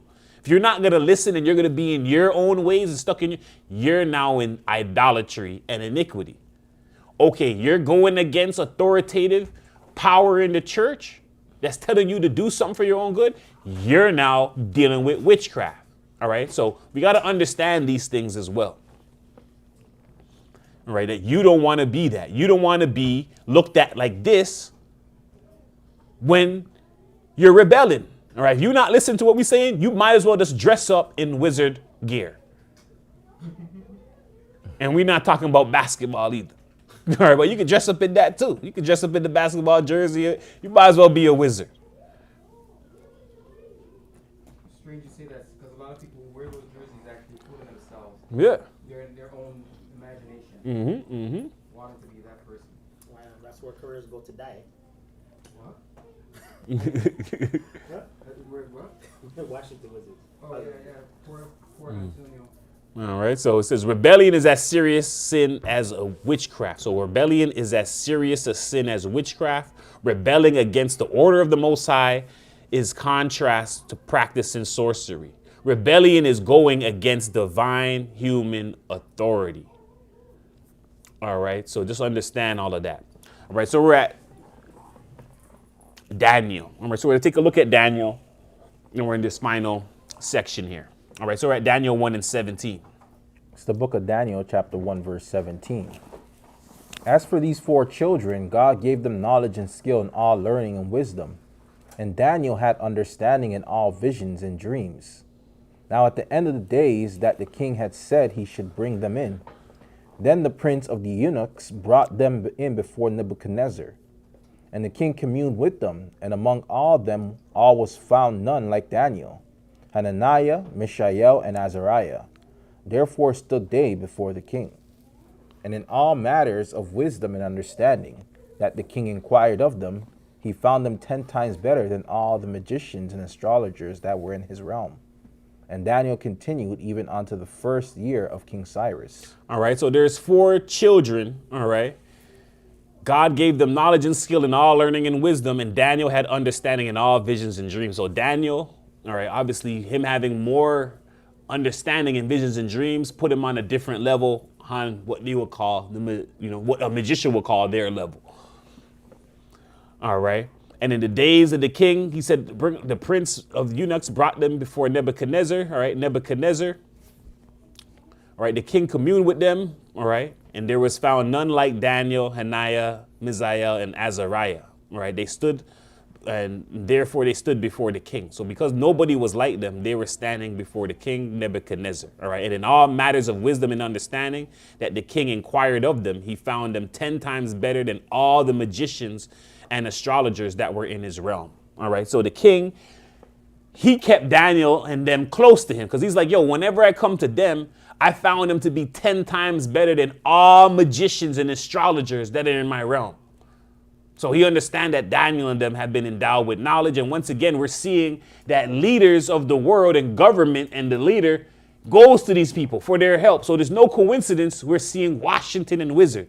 Where do you think the wizards are going to be in the land? They're going to be in Washington, right? That's what they're going to be. Close to the leaders. That's what we're seeing here. That they take these people on because they're going to help them in their government system. That's who's helping them. That's who's informing them. That's their counselors. That's who's telling them, hey, what's going to happen in the future. All right, so we're continuing. We're at Daniel 2 and 8. It's the book of the prophet Daniel, chapter 2, verse 8. The king answered and said, I know of certainty that ye would gain the time, because ye see the thing is gone from me. But if ye will not make known unto me the dream, there is but one decree for you. For ye have prepared lying and corrupt words to speak before me, till the time be changed. Therefore tell me the dream, and I shall know that ye can show me the interpretation thereof. All right, so what's going on here is King Nebuchadnezzar, he had a dream. He wants to know what the dream is. He's calling all the magicians, astrologers, and everybody to come interpret this dream. The thing is, though, Nebuchadnezzar actually forgot the dream. So he don't even remember the dream. What he's calling the magicians and them to do right now, he's telling them, yo, you got to bring the dream back up for me. All right. So he's like, I can't even tell you what the dream is. You got to figure out the dream that I dreamed, bring it back up, and then interpret it for me. All right. So this is what he's saying here. But if you would not make unto me known the dream, there is one decree for you. All right. You have prepared lying and corrupt words to speak before me till the time be changed. Therefore, tell me the dream, that I shall know that you can show me the interpretation thereof. And then the Chaldeans answered before the king, and they're saying, there is not a man on earth that can show the king's matter. We read this part? Did we read that? Oh, no. Okay, yeah. Read that part for me. Sorry. It's the book of Daniel, chapter 2, verse 10. The Chaldeans answered before the king and said, there is not a man upon the earth that can show the king's matter. Therefore there is no king, lord, nor ruler that asks such things at any magician, or astrologer, or Chaldean. And it is a rare thing that the king requireth, and there is none other that can show it before the king, except the gods, whose dwelling is not with flesh. All right. So the Chaldeans, they're like, yo, king, there is not a man on the earth that can show you this matter. There's no man that could bring up a random dream that you have, replay it out, then interpret the whole thing again. They're like, bro, this is impossible. We don't have replay on dreams. You know what I'm saying? To then relay it back to you. There's no man that could do this. No king, lord, ruler that has asked such thing at any magician, astrologer. She's saying no one's ever asked, nobody in the history of magicians and no one's ever asked this thing.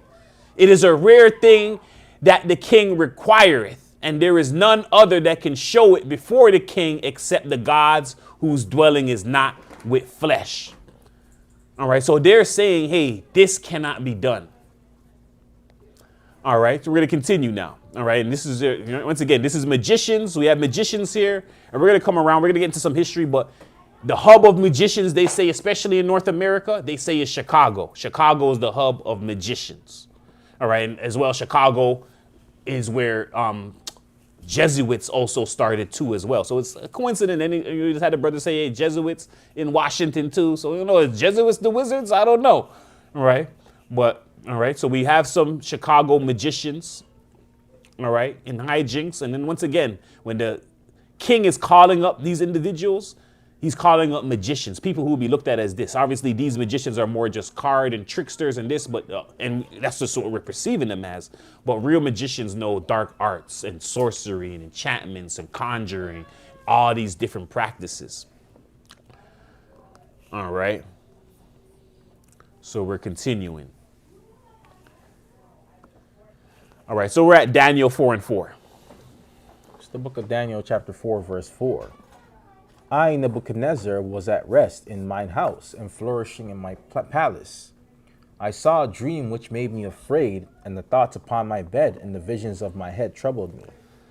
Therefore made I a decree to bring in all the wise men of Babylon before me, that they might make known unto me the interpretation of the dream. Then came in the magicians, the astrologers, the Chaldeans, and the soothsayers, and I told the dream before them. But they did not make known unto me the interpretation thereof. But at last Daniel came in before me, whose name was Belteshazzar, according to the name of my God, and in whom is the spirit of the holy gods. And before him I told the dream, saying, O Belteshazzar, master of the magicians, because I know that the spirit of the holy gods is in thee, and no secret troubleth thee. Tell me the visions of my dream that I have seen and the interpretation thereof. All right. So we're seeing here Nebuchadnezzar, right? He's in his palace. He saw a dream which he made him afraid. The thoughts upon his bed and visions of his head troubled him. So he's relaying to Daniel what he's seen. Therefore made I a decree to bring all the wise men of Babylon before me, that they might make known unto me the interpretation of the dream. All right. Then came in magicians, astrologers, Chaldeans, soothsayers, told the dream before them, but they did not make known unto me the interpretation thereof. All right. But at the last, Daniel came in. All right. According to the name, all right, whose name was Belteshazzar, according to the name of my God. So I guess maybe that's Nebuchadnezzar's God, in whom his spirit of the holy gods. And before I told, and before him I told the dream, saying, O Belteshazzar, master of magicians, because I know that the spirit of the holy God is in thee. So he's knowing that Daniel has the true spirit of God in him. That's a revealing spirit. All right. That's going to give him the true understanding. And this is why kings, they usually pick this person over, because no one wants the lie. If you know something's a lie, you ain't going to choose the lie over the truth. So when they figure this out, they always choose the truth over the lie. And that's how the individual then raises up themselves in the kingdom. All right. So once again, the four prophets had knowledge and skill in all things, learning and wisdom. Having skill with wisdom makes one a magician. That's what someone would perceive it at. That's what the magician would perceive it at. They're not magicians, but they're just calling it that because there's nothing else for them to describe it as what they're seeing. So they're describing it by what they are, and they're magicians. So they're saying if we're magicians and they're doing the same, they're magicians, right? But these are prophets of the Lord. All right. Magicians were looked to for interpretation of dreams. Daniel was seen as a master magician. So Daniel was seen as the master of magicians. That's what Daniel was seen and known as in the king's eyes. This is the master magician. This the main guy. This the master of all masters. All right. Him proclaiming that also came down to the acceptance that Daniel's God.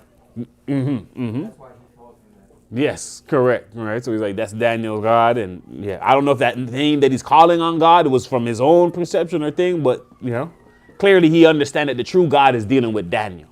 That's what he's seeing based on this. All right, so we're going to go through a little history here real quick. We're at the history of magic and magicians. All right, so I think, we just got a little more, then we'll stop. All right, so we're at the history of magic and magicians. This is History of Magic and Magicians by H.J. Burlingame. This is 1895, Chicago. In order for us to arrive at a clear understanding of magicians and their works, we must begin at the beginning, or in other words, go back almost to the primeval man. Space will not allow us to take up the early history of magic or its supernatural features or tendencies with which it teemed in the Dark Ages.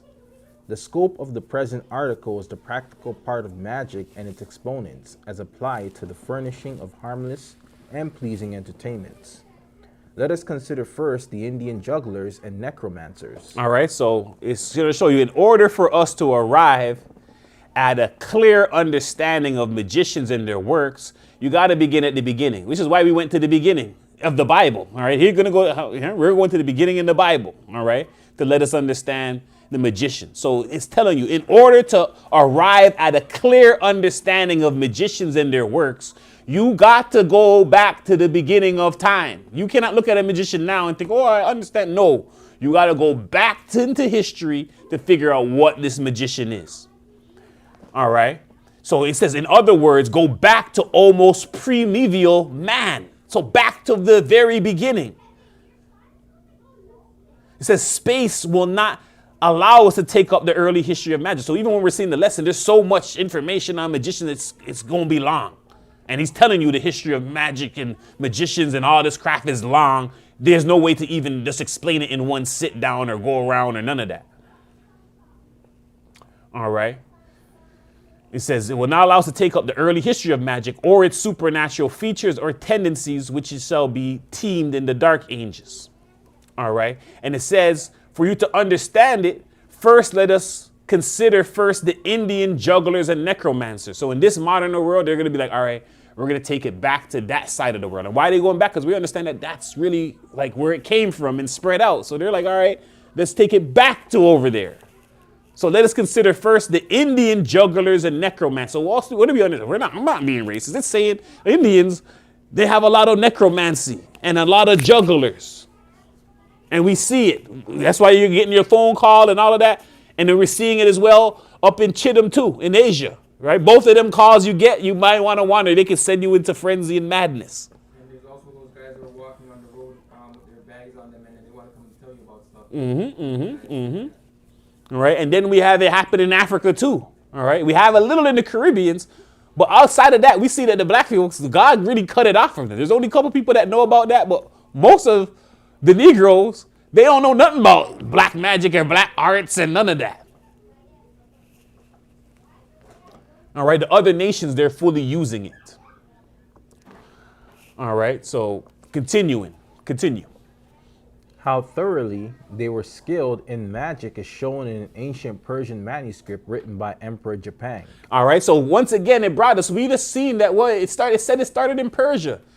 All right, we know it started with the fallen angels. It spread on down to women, then it spread to mankind, and then the earth got washed out, and then it spread to Ham, and then from Ham, it spread to Mizraim. From Mizraim, it spread into Persia, to Babylon, to Egypt. So it's letting us know directly. How thoroughly they were skilled in magic is shown in ancient Persian manuscript written by Emperor Japan. Continue for us. In it, he describes the operations of Indian jugglers who had been asked to show their tricks for the amusement of the court. The emperor was so astonished at the wonders created by these men that he was forced to ascribe to them supernatural powers. All right, so Emperor Japan, when he seen the Indian jugglers operating, And and they showed their tricks for the amusement of the court. The emperor was so astonished at the wonders created by these men, he was forced to ascribe to them supernatural powers. You're gonna go? Yeah, no, I just remember that the character there from Street Fighter that you were talking about, Dhalsim. Yeah, he was same. He's a juggler too in the game. He's an Indian juggler, and they said that one of his gameplay revolves patience and mind games. So that's kind of interesting too. I just remember when you're saying juggler from Street Fighter. All right, so yeah, we're right here. It says Dhalsim, all right, is a character in Capcom's Street Fighter series. He made his first appearance in Street Fighter 2, The World Warrior in 1991. He sometimes go by the alias Long Arm. His fighting ability includes stretching his limbs. In the series, he is a mystical yogi who is loved by his villagers and family. He is also a pacifist who goes against his beliefs by entering the World Warrior. Where's that other part that you see there? Where is that part that you read there? Okay, that was in that part there. Okay, let's see. Taoism. All right.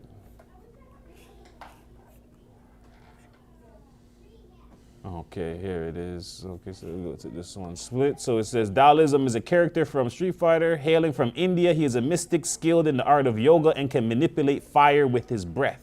His yoga training also allows him to extend his limbs to extreme unnatural length. So it's showing you he's doing a lot of tricks, and he could stretch his legs to extreme unnatural length. All right. He's mystically skilled in the art of yoga, right? Can manipulate fire with his breath. So these are things, once again, being mentioned that's coming from India, and no wonder, even in the game, they're giving them these powers.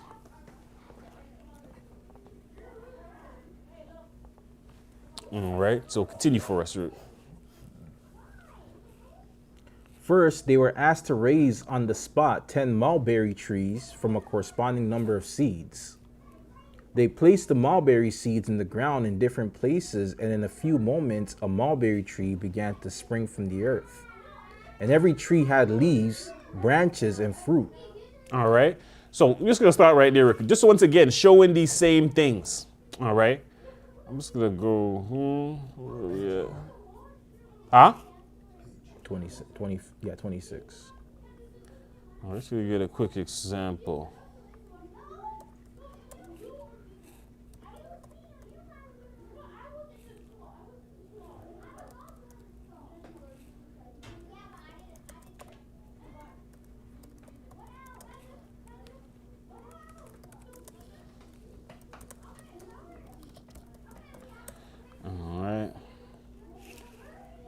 We're just gonna go and show this on the screen real quick. So we're just gonna show this, and we're just showing a performer doing the same thing that they're talking about. All right, let's get through it a little.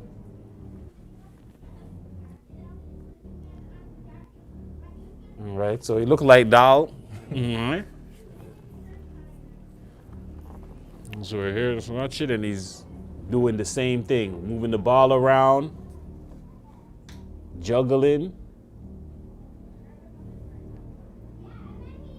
All right, and people are like, how is it happening? How is that happening?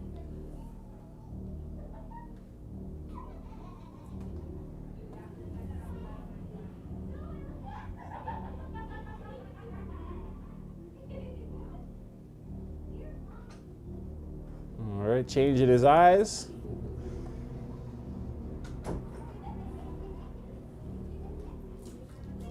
All right, so he's changing his eye color. If you're looking at the eyes are changing. All right, changing the eyes.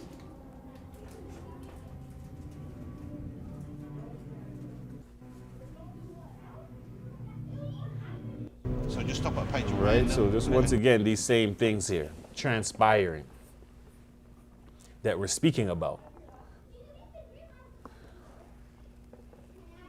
All right, so just rewind that for us again. All right, so the emperor is seeing them and ascribing supernatural powers to them. All right, so continue again from first day.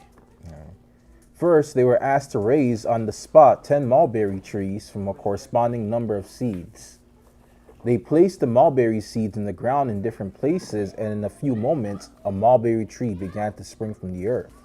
and every tree had leaves, branches, and fruit. Trees of all kinds were produced in the same manner, and they all bore their fruit, which the emperor declared to be very good.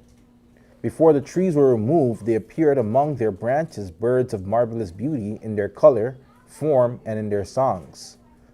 Finally, it was noticed that the leaves of the trees took on the last tints of autumn, and gradually, as they had appeared, the trees sunk away from the spot where the conjurer had created them. Incredible as this story seems, the ornithologist, Major Price, assures us that he himself witnessed similar performances on the west coast of India. All right, so we're seeing that first they were asked to raise on the spot 10 mulberry trees from corresponding number of seeds. So they have, there's 10 seeds right here. They're like, yo, conjure up and raise up trees, 10 trees right now. All right, they placed the mulberry seeds in the ground in different places, and in a few moments, a mulberry tree began to spring from the earth. So they're like, yo, this man's growing a tree right now, live, direct. It's coming up out the earth. All right. So it began to spring from the earth. Every tree had leaves and branches and fruit. So they're like, yo, this is a full tree. Every tree had leaves, branches, fruit. It's not a baby tree. From the little seed, they're springing up a full-grown tree. 10 of these trees with full leaves, branches, and fruits. The trees of all kinds produce the same manner. They all bore their fruit. All right, continue for us. But he noticed that a cover was used to conceal the operation, and hence thinks that the jugglers carry with them trees in all stages of development, from the tender plant of a few days to fully bearing. Major Price has undoubtedly hit upon the right solution of the mystery. Unfortunately, most travelers who publish reports of such occurrences lack the necessary knowledge of magic to judge and interpret rightly what they have seen. All right, so what's they telling you right? They're telling you these people practice deception so much that they have places already dug out and they have trees already on hand to perform the deception on the individual. So when he's asked randomly, yo, do these trees, they already ready for this stuff. They're already ready. There's people working with them. They got a whole society that's dealing with this deception to bring about this deception. People are unaware of this. So when they see it, they're like, yo, what's going on? What's happening? Same thing when someone goes and they see David Blaine and they're like, yo, what's David Blaine doing? How did he take my book? And the book is now, through the store window. Right? How did David Blaine do that? Right? Not knowing that these people, they're setting you up. All right? They've been plotting to deceive you. The con game is just a good con that you don't know what's going on. So now you're thinking it's supernatural now. All right? So they're letting you know that, hey, this person knows what's going on. They've been endowed with wisdom. All right? Major Price assures us that he himself witnessed similar performance, right? But he's saying when he was observing, so the person with wisdom, when they were observing, he's saying he noticed that a cover was used to conceal the operation. So he's saying, yo, I see the deception. And hence thinks the jugglers carry with them trees in all stages of development. So he doesn't know what's going on, but he's seeing part of the deception. He doesn't know the full thing, but he's like, yo, I believe they're carrying this and that. I seen what they're doing. They're using covers and this and that to conceal the operations. All right. Hence, he thinks that jugglers carry with them trees in all stages of development. All right. And once again, they're showing you that unfortunately, most travelers who publish reports of such occurrences lack necessary knowledge of magic. Going back again to who has wisdom. All right. So who has wisdom? All right. So going back again to who has wisdom. All right. So most people aren't endowed with that wisdom. All right. They're not endowed with that wisdom to understand that. But if you're born with wisdom, all right, or if you're dealing with the Spirit of God, then you're going to have a little more understanding than other individuals. That's what we keep saying. If you are endowed with wisdom, two people could be here, look at the same thing. If you have wisdom, you have a more in-depth understanding of what's going on. And this is an example right here. All right, so continue for us. If numerous scholars who travel the world, investigators, would find out such conjurers' tricks, they would see at once that it is wise to suppose they make use of simple means and not such as belong to the supernatural. Not long ago, a scholar described an experiment which he had himself seen performed by an Indian juggler. 12 or 14 persons, of whom 9 belonged to the troupe, formed a circle in the center of which stood a basket covered up. A juggler, having lain himself in the basket, was the form of the juggler dwindled more and more, and finally, when the cover was removed, the basket was found empty. The basket was again covered by the juggler, and the juggler reappeared in his former place. The traveler states that he could not explain this occurrence, the more unable to do so as there was no depression in the ground beneath the basket. The juggler was unprepared as the trick was performed in front of his host's residence. All right, so once again, it says numerous scholars who travel the world investigators, would find out such conjurer tricks, they would see at once that it is wise to suppose that they make use of simple means and not supernatural. So they're saying if more scholars had this wisdom, they would know that these conjurers are using tricks, and what they see is not supernatural. They're just using things of the world to bring about a deception, and they're just really good at it. All right, but most people are like, no, it's supernatural. They're doing this and that, right? And this is what's going on. All right. And then it goes again that not long ago, a scholar described another experiment, which he had seen himself performed by an Indian juggler. 12, 14 persons of 9 belonged to the troupe, formed a circle. All right. And in the center of which stood a basket covered up. All right. A juggler laying himself in the basket was the form of the juggler dwindled more and more. And finally, when the cover was removed, the basket was found empty. So they're like, oh, the juggler is not there. He's gone. The basket again covered and the juggler reappeared in his former place. Right? The traveler is stating they cannot explain what happened. They don't know what happened. That's what the traveler is saying. All right? The more unable to do so, there was no depression in the ground beneath the basket. So there's like, yo, there's not even no hole in the ground or nothing. What happened? All right. The juggler was unprepared as the trick was performed in front of his host's residence. So we're going to continue. He further adds that he had often seen experiments by European magicians, but had never been so mystified. This is the opinion of a man about a thing of which he knows nothing, and hence he cannot understand it. All right. So they're showing you further that this is the opinion. All right. He further adds that he had often seen experienced by the European magicians, but had never been so mystified. So he's like, oh, I've seen European magicians, but these real ancient magicians, these are the real magicians. He's like, oh, I've seen European ones and all right, they're cool. But these ones, I would never been so mystified. All right. And once again, he's saying this is the opinion of a man about a thing which he knows nothing. So he's devoid of wisdom. So because he's devoid of wisdom, he's being wowed into these delusions and deceptions. All right, continue for us. When he says that the trick approaches the supernatural, he arouses in the reader a disposition to look upon it in the light of superstition, and instead of explaining, produces an opposite effect.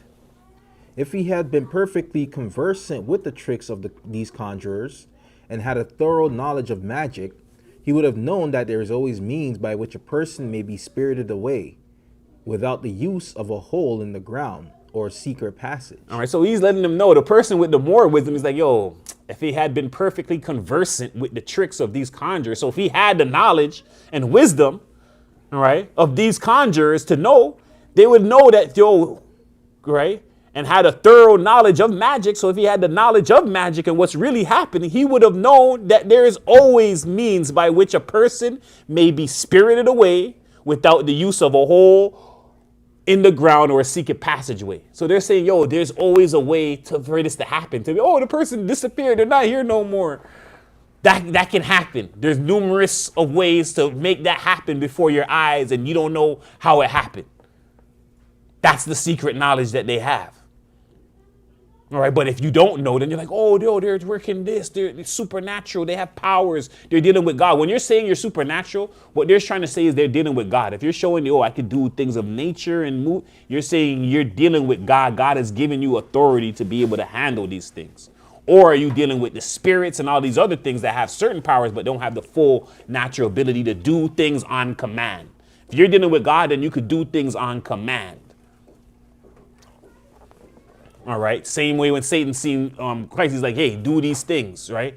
Turn these rocks into bread. Do this and that. Because he's saying you should have the power over the natural elements to do anything. The conjure, they can't do none of that. They just have a bunch of tricks that in case you do request something, they could perform one of these things with their deceptions. But they can't off the rip. Oh, grow me a tree right now. Oh, I'm growing the tree right now because the Most High gave me authority to grow. No, they can't do that. But he could pre-think that, yo, you might ask me that, and I prepared the trick for that. And they have the crew in the company. And they have the crew in the company to do that, to make you believe that. So they just up on game. All right, so continue for us. For a conjurer who travels with professional companions, it is an easy thing to perform the above mentioned trick if you consider that he only works to perform an illusion. And it is for this purpose he travels with companions. How easily the public may be deceived is proven by a similar experiment of the clown, Tom Belling, called August, and performed for many years in Renz's European circus, and always to the greatest astonishment of his audience. All right, so once again, it's someone for the conjurer who travels with professional companions, it's an easy thing for him to perform the mentioned trick above. It's easy for them because their whole life, all they do, what is their job? To trick you. Their job is to deceive you. So this is what they practicing and working on all day. Then they have the company that they paying to help them with this. All right, and all of them is going around. So you're thinking, oh, I just seen the magician. The magician got like 20 people around him who's a part of the thing, and they about to take everybody money around here. They moving like a crew to bring about the deception. All right, now continue for us. He would place a table in the middle of the arena, ask a lady to step upon it, and then cover her with a wicker frame of paper. 12 footmen, one after the other, passed through the frame, and the performer took the frame from the table, and the lady had disappeared. The explanation is very simple. One of the footmen was disguised as a lady inside the frame. He would quickly discard the lady's habit. He would quickly discard the lady's habit and walk out as a footman. It was not noticed that one more footman came out than went in, because as soon as one came out, he joined the other standing in the arena. The lady's dress was carried out in pieces by the several footmen, who found means of concealing them about their person. If Tom Belling had spirited the lady away from the table without first covering her, then it would have been a surprise. He needed accomplices, without which also the Indian conjurer would have been helpless. All right, so they're showing you once again how they use these things, and they're crafty, and they're using people with them to bring about the deception, to hide people, to spirit people away, to make it seem something disappeared, and nothing like that's transpiring. All right, continue for us. The second assertion of the above named traveler, that this performance was superior to that of modern magicians, has also no foundation. The modern European or American magician is much better educated than his colleagues in other lands, and therefore he's able to perform much more deceit. To be able to judge this, you must know magic thoroughly. The progress in science at its highest in Europe has enabled the magician to practice his art to a greater extent than among less civilized nations. But it is a known fact that a person sees more wonders in the foreign land than in the suppleness, perseverance, and physical strength of Indian jugglers is well known. All right, so just going again, that they're showing you, all right, that the modern European or American magician is much better educated than his colleagues in other lands. So now, in modern day now, where we have all the different sciences and the arts and, you know, wisdom and go to school for this, now we can see that the European and the American has jumped past those other ancients. Because now they have technology with the wisdom and all of that that could make them create even better magic tricks, even better deceptions than somebody in the civilized nations that don't even have that technology to do that. So they're saying the technology of magicians in Europe and America, that's great now, right? That's crazy now because they got more knowledge. They got more technology to bring about the deceptions than the Indian ones in those other lands. All right. But they said the suppleness and perseverance and physical strength of Indian jugglers is well known. So they could do the stretch the foot out, the dalsum, all the natural stuff. They're very good at those ones that wow you. But to do real great big ones, like what we've seen done in certain shows, and we're going to go to one, Houdini and those things, they can't do all of that because it takes greater knowledge and education, and it takes greater technology. All right, but for what they can do physically, they're great at that. All right, continue for us. These are performances which require a certain knowledge of illusion, as well as dexterity and remarkable flexibility of joint. They occupy but a small part of the science of magic, which employs the hidden powers of nature and technical secrets. Going back to the original subject of magic, we are confronted with the query, what is its origin? And we must admit that the cradle of magic was carved from the wood of India. Magic found its most favorite soil among the Medes and Persians. Their wondermen had the name of Meg, from which it derived from the Greek word magus, and hence the word magic itself. Soon magic spread over Greece and Italy, and in the Middle Ages over Arabia. All right, so we just went through all of this to show that, hey, we know that magic was coming from those lands, from the Persians. We know that it came from Ham after the flood, and then from Ham it went into Egypt, Persia, Babylon. But even when we go into separate, because it didn't mention nothing here about the Bible. It didn't say nothing about Bible, but somehow it has same history lineup as the Bible. Down back to the Persia, where the word magi or magus comes from, and where those men who are called that, that's where the word derived from, but that's not where it all came from. We see where it came from the fallen angels to woman to mankind. Mankind's washed out after the flood. Ham picks back up the teachings, sends it on to Mizraim. Mizraim births Egypt, Babylon, and Egypt, Babylon, Persia. All right?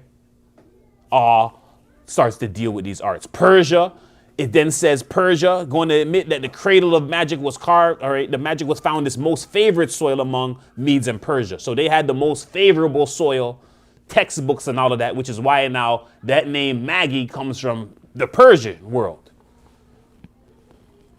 All right. But they said we must admit that the cradle of magic was carved from the wood of India. So Persia was where, all right, it got this nice records, and all the records you want is in Persia. But if you want to know the arts and everything, then they're saying, yo, we relating that back to India. All right. So just wanted to give a good history on magic here. All right. And continue for us. Taking advantage of man's cupidity for gold and his craze for his precious metal, magic adopted the special field of gold making and alchemy, thus taking the place of the earlier use of astrology in order to satisfy human curiosity and prying into the future. All right, so once again, magic, when we're talking about precious metal and golds and the making of gold making and alchemy, that's magic work too. All right, so a lot of the technology and thing that we're talking about today is coming from sorcery, magic, witchcraft. But we're just using it today for, all right, they can use it, but we could also use it for beneficial things as well, right, when it comes to the Most High. But a lot of the magical arts are being used, and if you're not using it in the right way, then you're being taken by the delusion. You're being taken by the madness, all right? You're being deceived by false reality created through the witchcraft, through the technology. Because what are we seeing right now? That you use some natural arts with some technical deception. It's a mixture of both of them.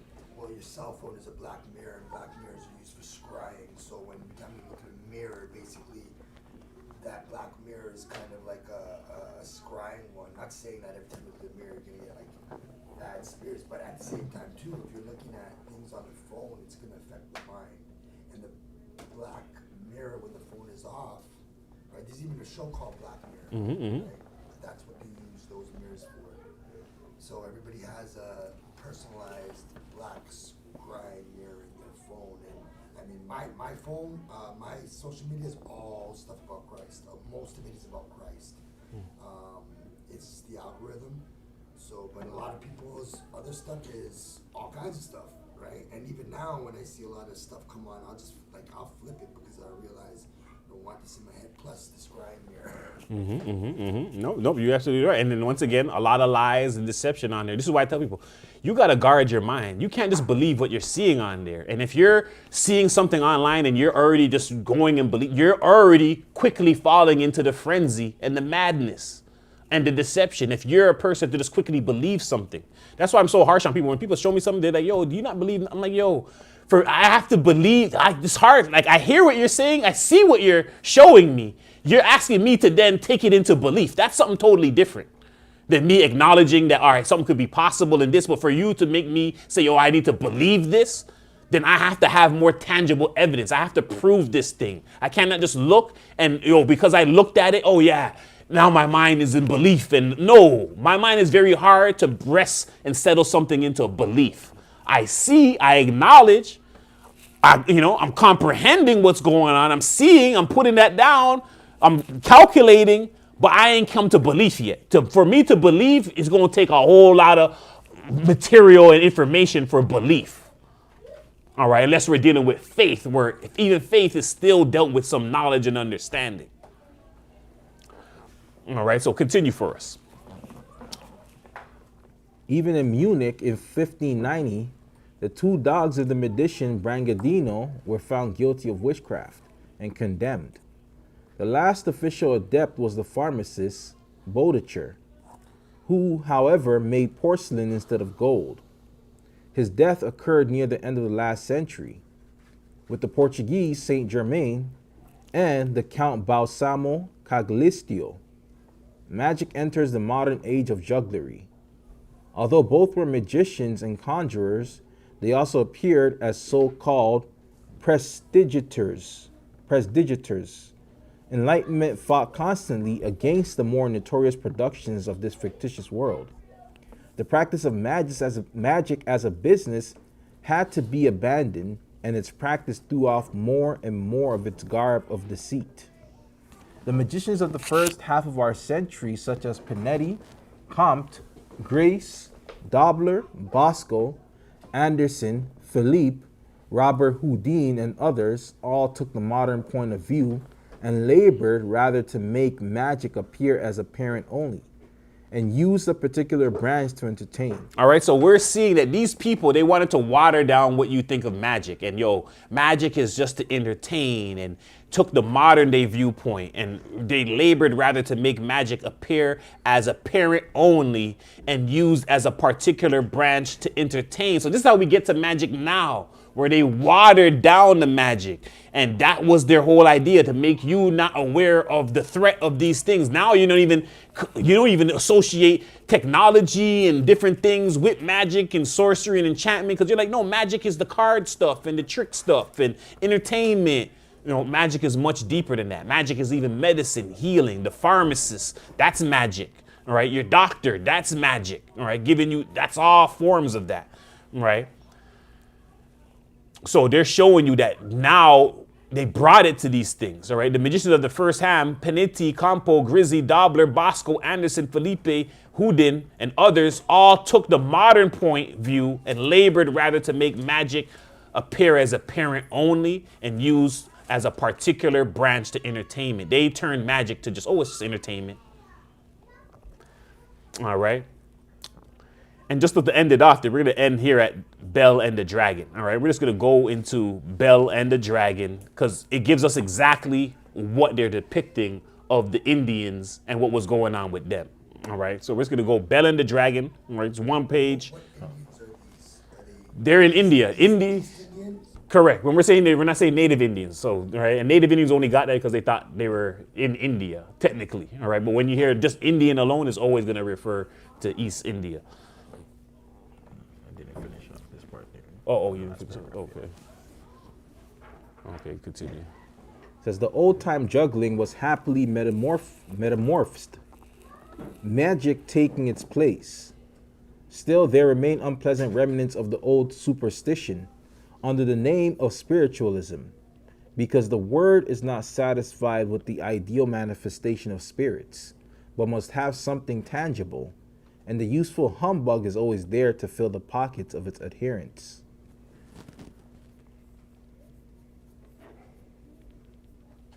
All right, so we're going to go now to Bel and the dragon. And it's going to kind of relay to us the same thing that was explained about the the Indian jugglers. All right, so continue for us. All right, this is Bel and the dragon. All right, this is chapter 1, right? What chapter is it? That's chapter 1, 1 and 1. There's only one chapter. Yeah. When King Astyages was laid to rest with his ancestors, Cyrus the Persian succeeded to his kingdom. Daniel was a companion of the king and was the most honored of all his friends. Now the Babylonians had an idol called Bel, and every day they provided for it 12 bushels of choice flour and 40 sheep and 6 measures of wine. The king revered it and went every day to worship it, but Daniel worshipped his own God. All right, so just again here, we're seeing that, right, we're in the Babylon. So it's the Babylonians, they had an idol called Bel, all right? This idol, right, was being worshipped, right? They were providing for it 12 bushels of choice flour, 40 sheep, 6 measures of wine. The king revered it and went every day to worship it. Daniel wasn't worshiping. So we're back at Daniel again, all right? Daniel, the one with the wisdom of God, right? He wasn't worshiping. He was worshiping his own God while they were all worshiping Bel, bringing Bel food, all right? Continue for us. So the king said to him, "Why do you not worship Bel?" He answered, "Because I do not revere idols made with hands, but the living God, who created heaven and earth and has dominion over all living creatures." All right, so once again, he's saying, the king's like, yo, why aren't you worshiping it? Daniel's endowed with wisdom. He's not going to be, he knows more than other people. All right, so if you have wisdom and you know the personification of wisdom, that she's the Holy Spirit, you're endowed with that. You're going to have more wisdom than the average person. So while everyone's worshiping Bel and, you know, seeing him eat and think he's eating, Daniel's worshiping his God. And he's saying, right, he's dealing with the God of the living, who created the heaven and the earth, who has dominion over all living creatures. That's who he's dealing with. All right, continue for us. The king said to him, "Do you not think Bel is a living God? Do you not see how much he eats and drinks every day?" And Daniel laughed and said, "Do not be deceived, O king, for this thing is only clay inside and bronze outside, and it never ate or drank anything." All right, so the king is saying, yo, you don't think Bel is a living God? All right, you don't think Bel is living? Do you not see Bel is eating every day? He's eating food. He's drinking and eating every day. And it says, and Daniel laughed and said, "Do not be deceived, O king. This thing is only clay in the inside, bronze on the outside. This thing never ate nor drank." All right, but the king is like, nah, Daniel, this thing eats and drinks.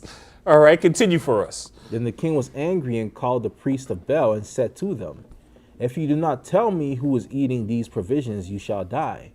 But if you prove that Bel is eating them, Daniel shall die, because he has spoken blasphemy against Bel." Daniel said to the king, "Let it be done as you have said." All right, so the king was angry with Daniel, saying, calls the priests of Bel, said to them, "If you do not tell me who eating the provisions and the food, you're going to die. But if you prove that Bel is eating them, then Daniel going to die, because he's speaking blasphemy against the God." Daniel's like, and this is what you have to do, because here Daniel he didn't have no conversation with God or nothing. We have to know that if we're doing the right thing, God will back us up, because he has to defend his truth. So Daniel's like, it's the truth. I'm going to bet on it. And God, it's going to be on God. We have to be confident that, whatever going to happen, God going to interfere, because he defends truth.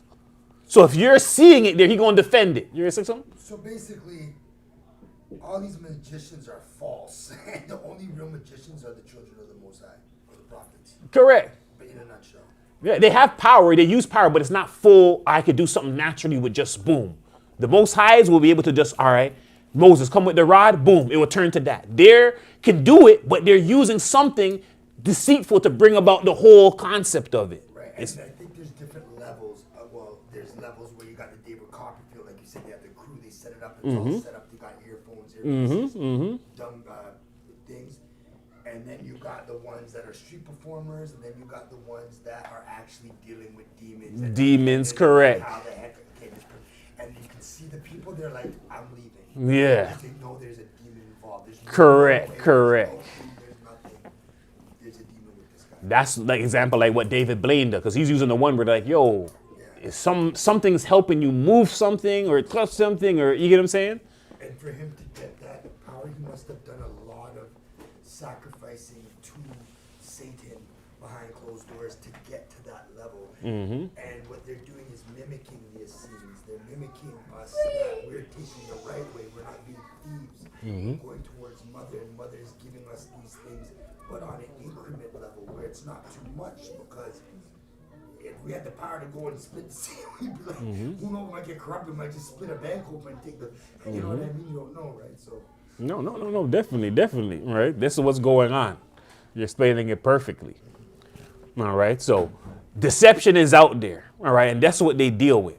All right, so Daniel is laughing because this individual is believing that they're eating it. Daniel then makes a bet and he's saying, yeah, that's fine. And going back to what I was saying, when you're seeing, this is how the miracles or how the prophets did wonders. God didn't come and say, oh, he said that to Moses, because once again, Moses, he was telling Moses what to do in life. But all the other prophets, when I'm looking, they're just knowing that, hey, God will back me up. So whatever I say right now, or whatever I make a bet on, as long as I'm dealing with truth and defending the truth, God will defend me. So Daniel's betting because he knows God will show what's going on in the end, and he ain't going to die. All right. So he said, let it be done as you said. Continue for us. Verse 10. Now there were 70 priests of Baal, besides their wives and children. So the king went with Daniel into the temple of Baal. The priests of Baal said, see, we are now going outside. You yourself, O king, set out the food and prepare the wine and shut the door and seal it with your signet. When you return in the morning, if you do not find that Baal has eaten it all, we will die. Otherwise, Daniel, who is telling lies about us. They were unconcerned, for beneath the table they had made a hidden entrance, through which they used to go in regularly and consume the provisions. And they had gone out. The king set out the food for Baal. All right, so just once again, what are we seeing here? We're seeing that they already been doing the same thing that Guy explained about the Indian jugglers. They already from long time ago have this deception. They create holes, tunnels, all of this. In the kings, he's being deceived. They already done created tunnels from long time. All the food he been putting out all these years, the people been fooling him, taking him for a fool, feeding their families, going in at nighttime, eating, having joy, while he thinking the God being fed. All right. So he's showing you that, hey, this is what's going on. All right. They were unconcerned, for beneath the table they had a hidden entrance. So they weren't worried about the bet. They knew that there's a hidden entrance to get into the place, and they've been the ones eating it the whole time, showing you the deception of these magicians. They fooling even the king that they're over.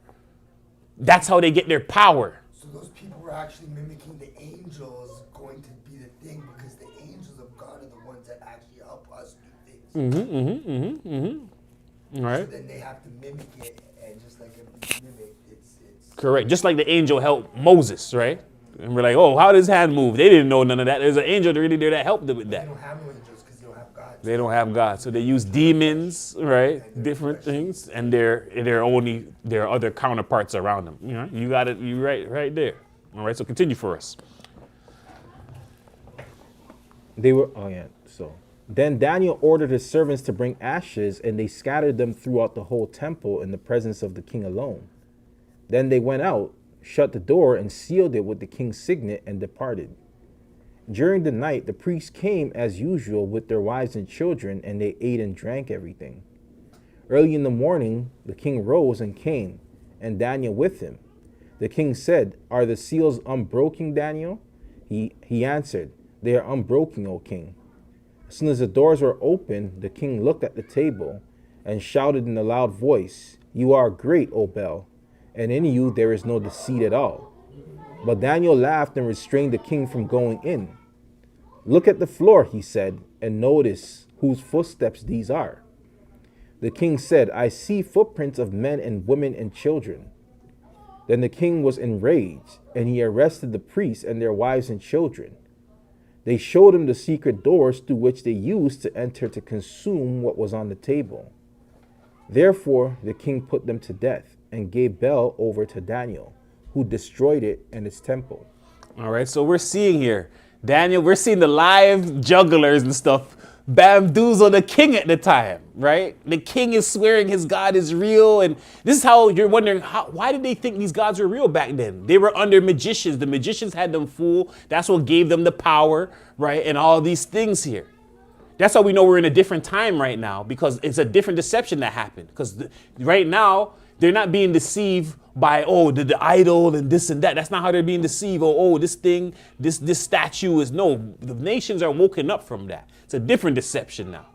All right. And this deception, all right, see that maybe a possible God has actually came to them. They're physically seeing something now to make them believe. They're no longer just going to believe something because, oh, the person, no, these people have seen something that making them believe. They don't just believe off belief. That's why idol worship and all of that's down. Right? The people still do with that, but the nations and their thing, they don't deal with that. All right. India still has a lot of that, and that's why they try to kind of bring that country down. But the country also turned Christian as well. So all these nations turned Christians. Let's just remember that. And then from when they turned Christians, then they got deceived into other things. But all these nations eventually turned Christians at one point in time. And then we have the whole Islam thing happening that returns some of these places back into something else. Right. But most of these people came into Christianity. Then we still have their old customs that there's always going to be people who have the old customs to remind you these things used to be. All right. So whole point of going to that story to see live and direct that Daniel, a man with wisdom, is seeing the magician, seeing the king. The king is being deceived by magicians. He's under the belief that the idol is real. You're like, why did they worship idols back then? The magicians are fooling them, playing tricks on them, making them think that they're eating food, all types of stuff to make them think that they're dealing with the living God. Right. And Daniel, a man of wisdom, endowed, is dealing with the true God and is laughing and is aware of the tricks and the deceits of the magicians.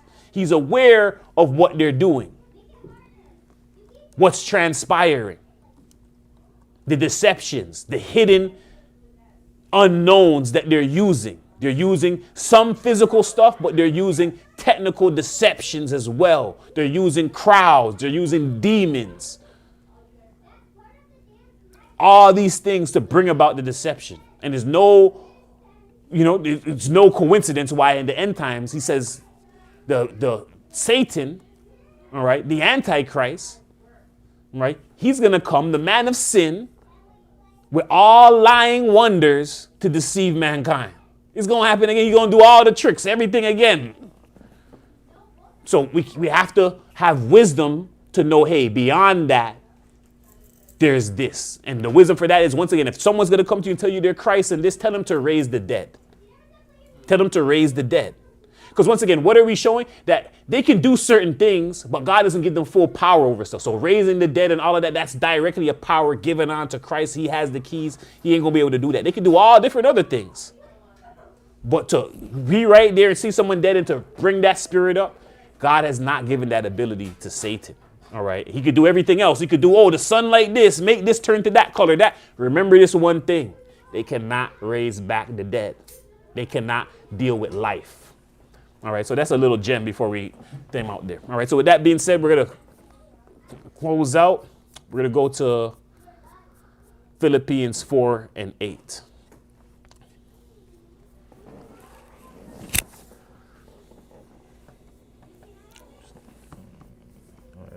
The book of Philippians 4 and 8.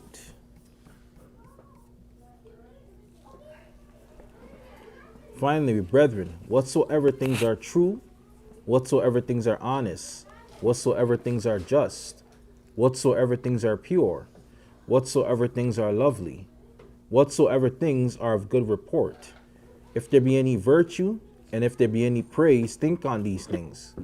Those things which ye have both learned and received and heard and seen in me, do, and the God of peace shall be with you. All right, so once again, those things that you've heard, seen us do, all right, do these things, all right? What you've heard today, remember these things. That when you're outside and deception's going on, you're aware. You're aware to not be deceived. All right, you're aware of the deceits of the devil, all right, the strongholds of the devil. You're not going to go into a mania in the mind through witchcraft and voodoos to make you do things that are contrary to reality, part of a scam. All right, we're seeing all the nations use this. We've seen Israel attempt to use. Israel doesn't know it like this, but they're still using it. We've seen Israel try to use it. The Most High cut them off. We're seeing it in parts of Africa. We're seeing it in Haiti. But it's not a common thing amongst all Israel. But when we're talking about other nations now, all right, a lot of their cultures, especially from their cultures come back to that if we're going into the ancient times. All right, so once again, be aware of these things and always be with God, all right, and be with wisdom so that you can have the understanding and the extra insight. Because what we're seeing here, if you have wisdom and insight, then you are protected and privy to the things that are going on. All right, so once again, allow wisdom to dwell within our hearts, dwell within our minds, dwell within our bodies to prepare us against the wiles of the devil. All right, to take those vain imaginations and cast them down, cast down those imaginations, cast down those strongholds, cast down those curses, those enchantments, anything wicked, any weapon that they're bringing, any black art weapon that they bring against you. All right. Allow it to be cast down through the wisdom of God and the understanding of God and the faith in God. I kind of want to spoil the lesson, but I don't know what to say.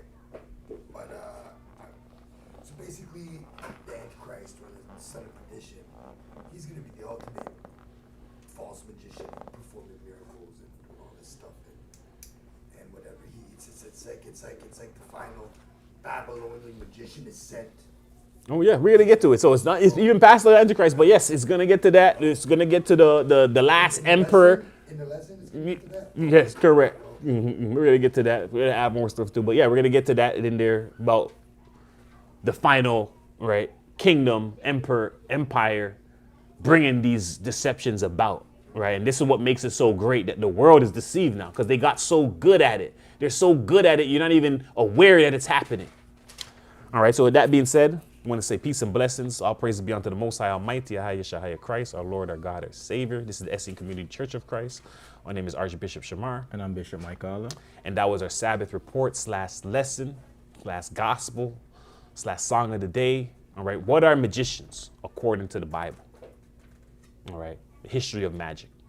With that being said, we want to say all praises be unto the Most High. Enjoy the Sabbath. Enjoy the Lord's Day tomorrow. Peace and blessings, peace and blessings, peace and blessings. Peace and blessings. Only the children of light is gonna understand this.